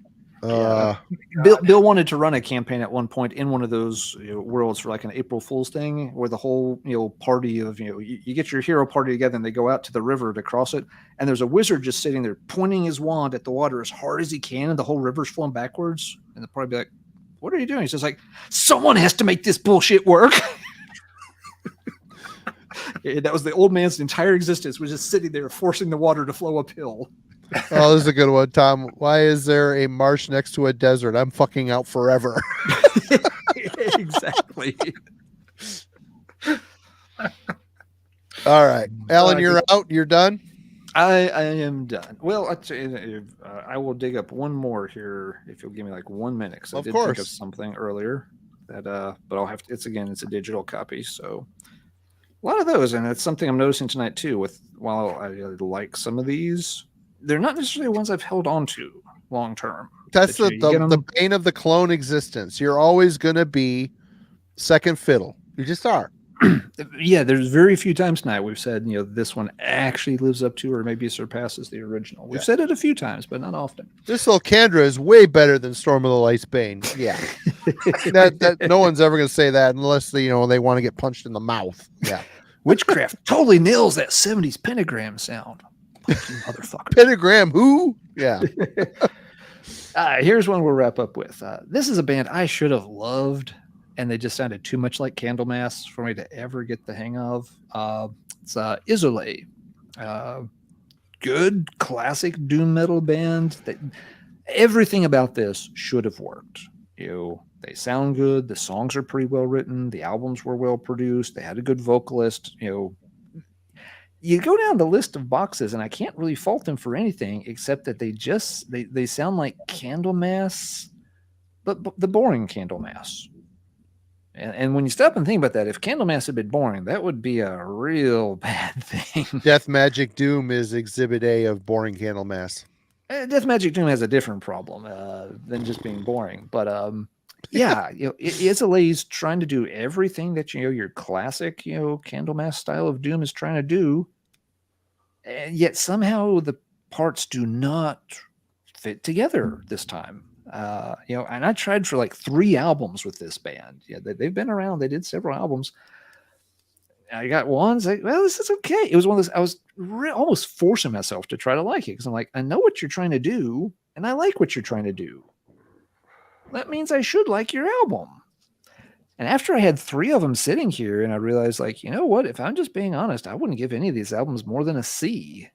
They're very average. For some reason, they just lack that extra little spark. Sometimes you get the right group of musicians, and they can pull off a formula, and it clicks. And nobody else can quite make that formula work as well for them. And Isolé always fell in that boat for me. It's just this is meant to be Candlemass, and it's just not. So we'll use that as my last entry for the night. Sometimes the band is doing everything right, and it still just will not quite fire off correctly. Sad but true. All right. I'm up again. Do you have more, Jimmy? Nope, that's it for me. I'll just rip through these last couple here. I'm kind of ending on the outskirts of metal, maybe a little bit, but if any of you remember the thrash metal band Anchor Wat, Yeah. members of that band went on and formed a band called Screw. This is Burning in Water, Drowning in Flame. This sounds almost like that's where Screw came from. Yep, it's almost like a damn clone to the Psalm 69 era of Ministry. This album is actually quite enjoyable, but sonically, stylistically, distorted vocals, super simplistic, catchy guitar chugs. This is Ministry clone, 100%. This is their best album. It's a good record. In fact, one of the dudes from Screw ended up being a live touring member of Ministry for a while. So Manifest Destiny, I guess. You know, they put out a handful of records. It's a solid record. The only one I really need by them. But yeah, Ministry Worship. And this one is actually a good band. This is NFD. This is a Reformations album. NFD are an English band. They are a Fields of the Nephilim tribute band, essentially. Tony Pettit, who was the bass player from Fields of the Nephilim, he left the band. I think another guy, maybe the drummer, was involved in this too. But so you got one or two members of Fields of the Nephilim after the whole Carl McCoy original members split after Elysium. And this NFD band is born. And they got a guy named Bob on vocals. It sounds like a little bit more brutal version of Carl McCoy.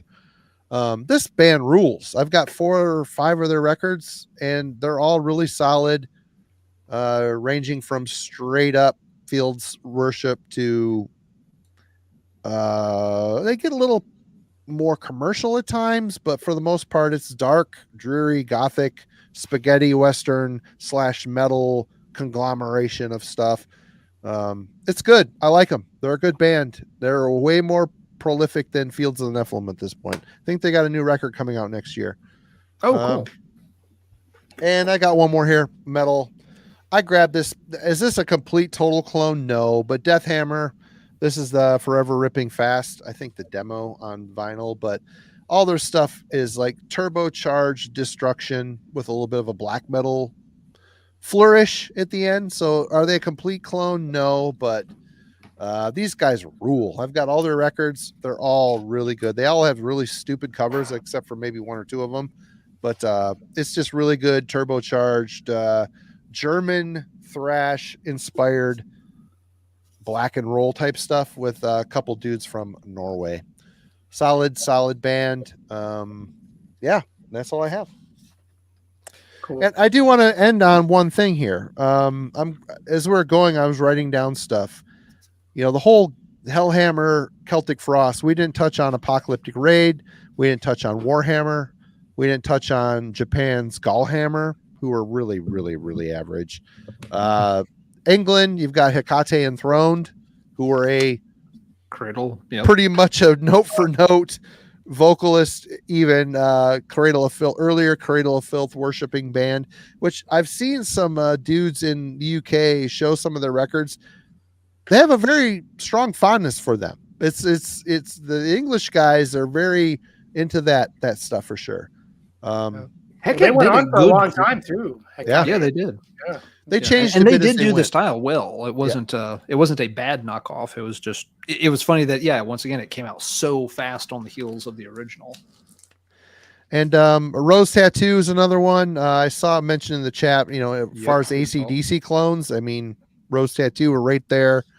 I mean, ultimately, there could be another episode of this. We could do the Clone Wars episode after Attack of the Clones, essentially. But yeah. Anybody have anything they want to wind down on here before we re-announce the contest and knock this on the head? I just want to say again, thanks to Jimmy for coming on for the show, and thanks to TJ for the topic. It's been a fun one, and there's been a lot of good examples mentioned in the chat tonight as well that we did not have a chance to get around to. Absolutely. Jimmy, what do you have coming up on your channel before we cut it?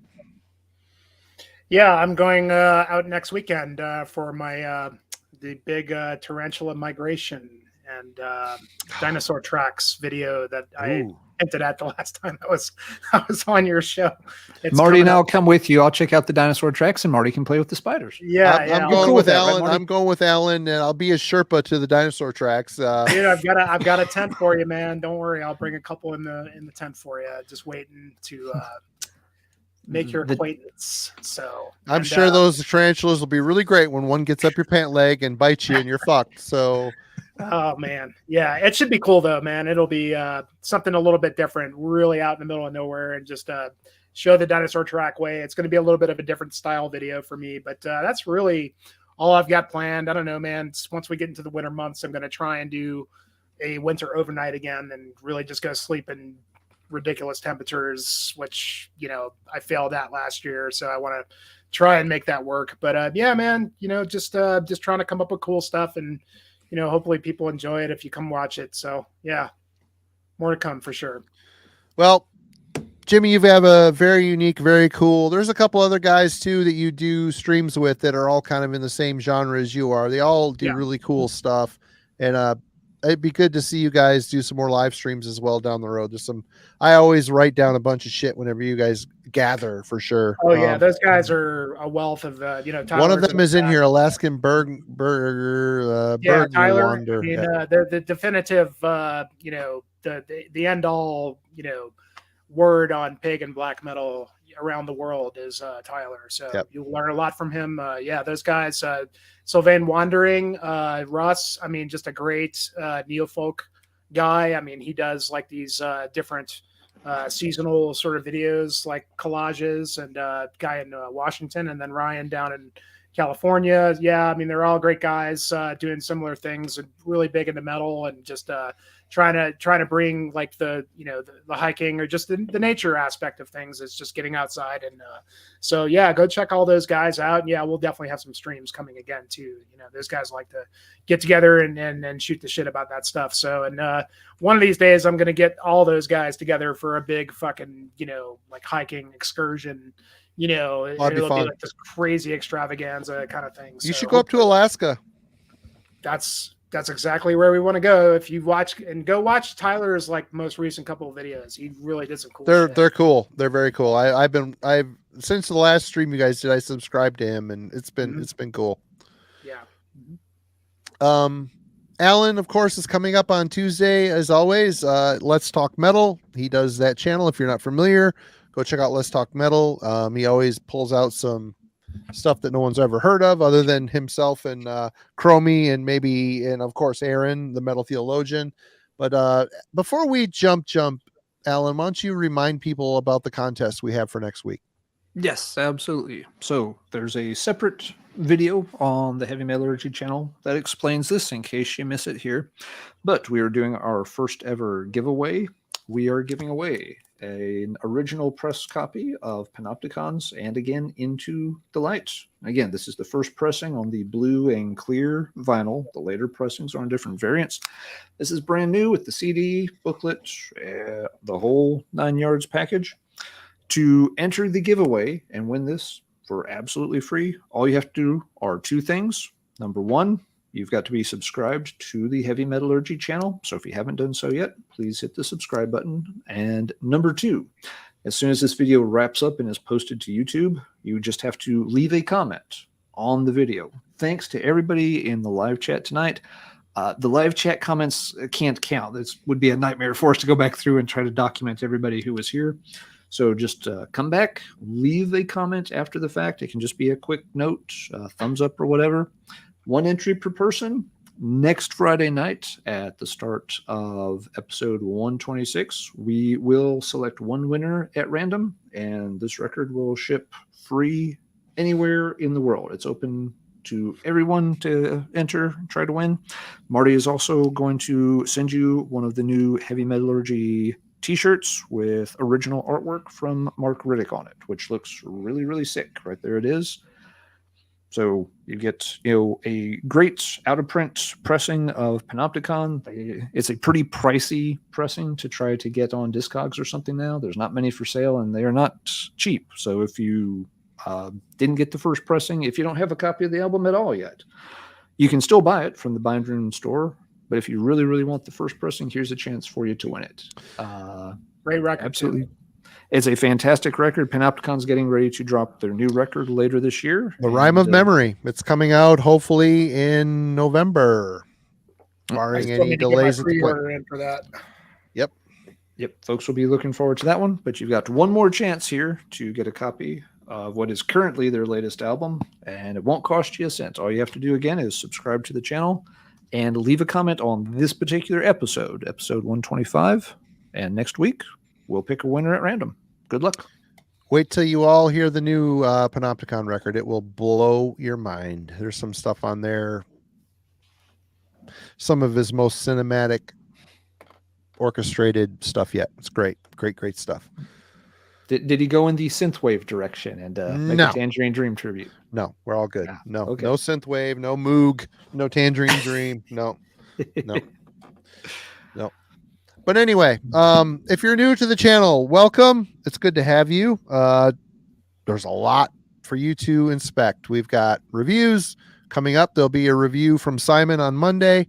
Wednesday is the album club where myself, Kellen, TJ, and Jim get together and discuss a record. This album club is on a Obsidian Kingdom album that TJ picked. I can't remember the name of it. And then, of course, next Friday, we'll be back again with another episode of Heavy Metallurgy. Until then, check out Future Ruins. Check out Let's Talk Metal. And a lot of Heavy Metallurgy stuff for you to investigate if you guys are new to the channel. Thank you, everybody. It's been a great time. As always, we'll see you next week. Take care. Cheers. Cheers, guys. Everybody have a great weekend.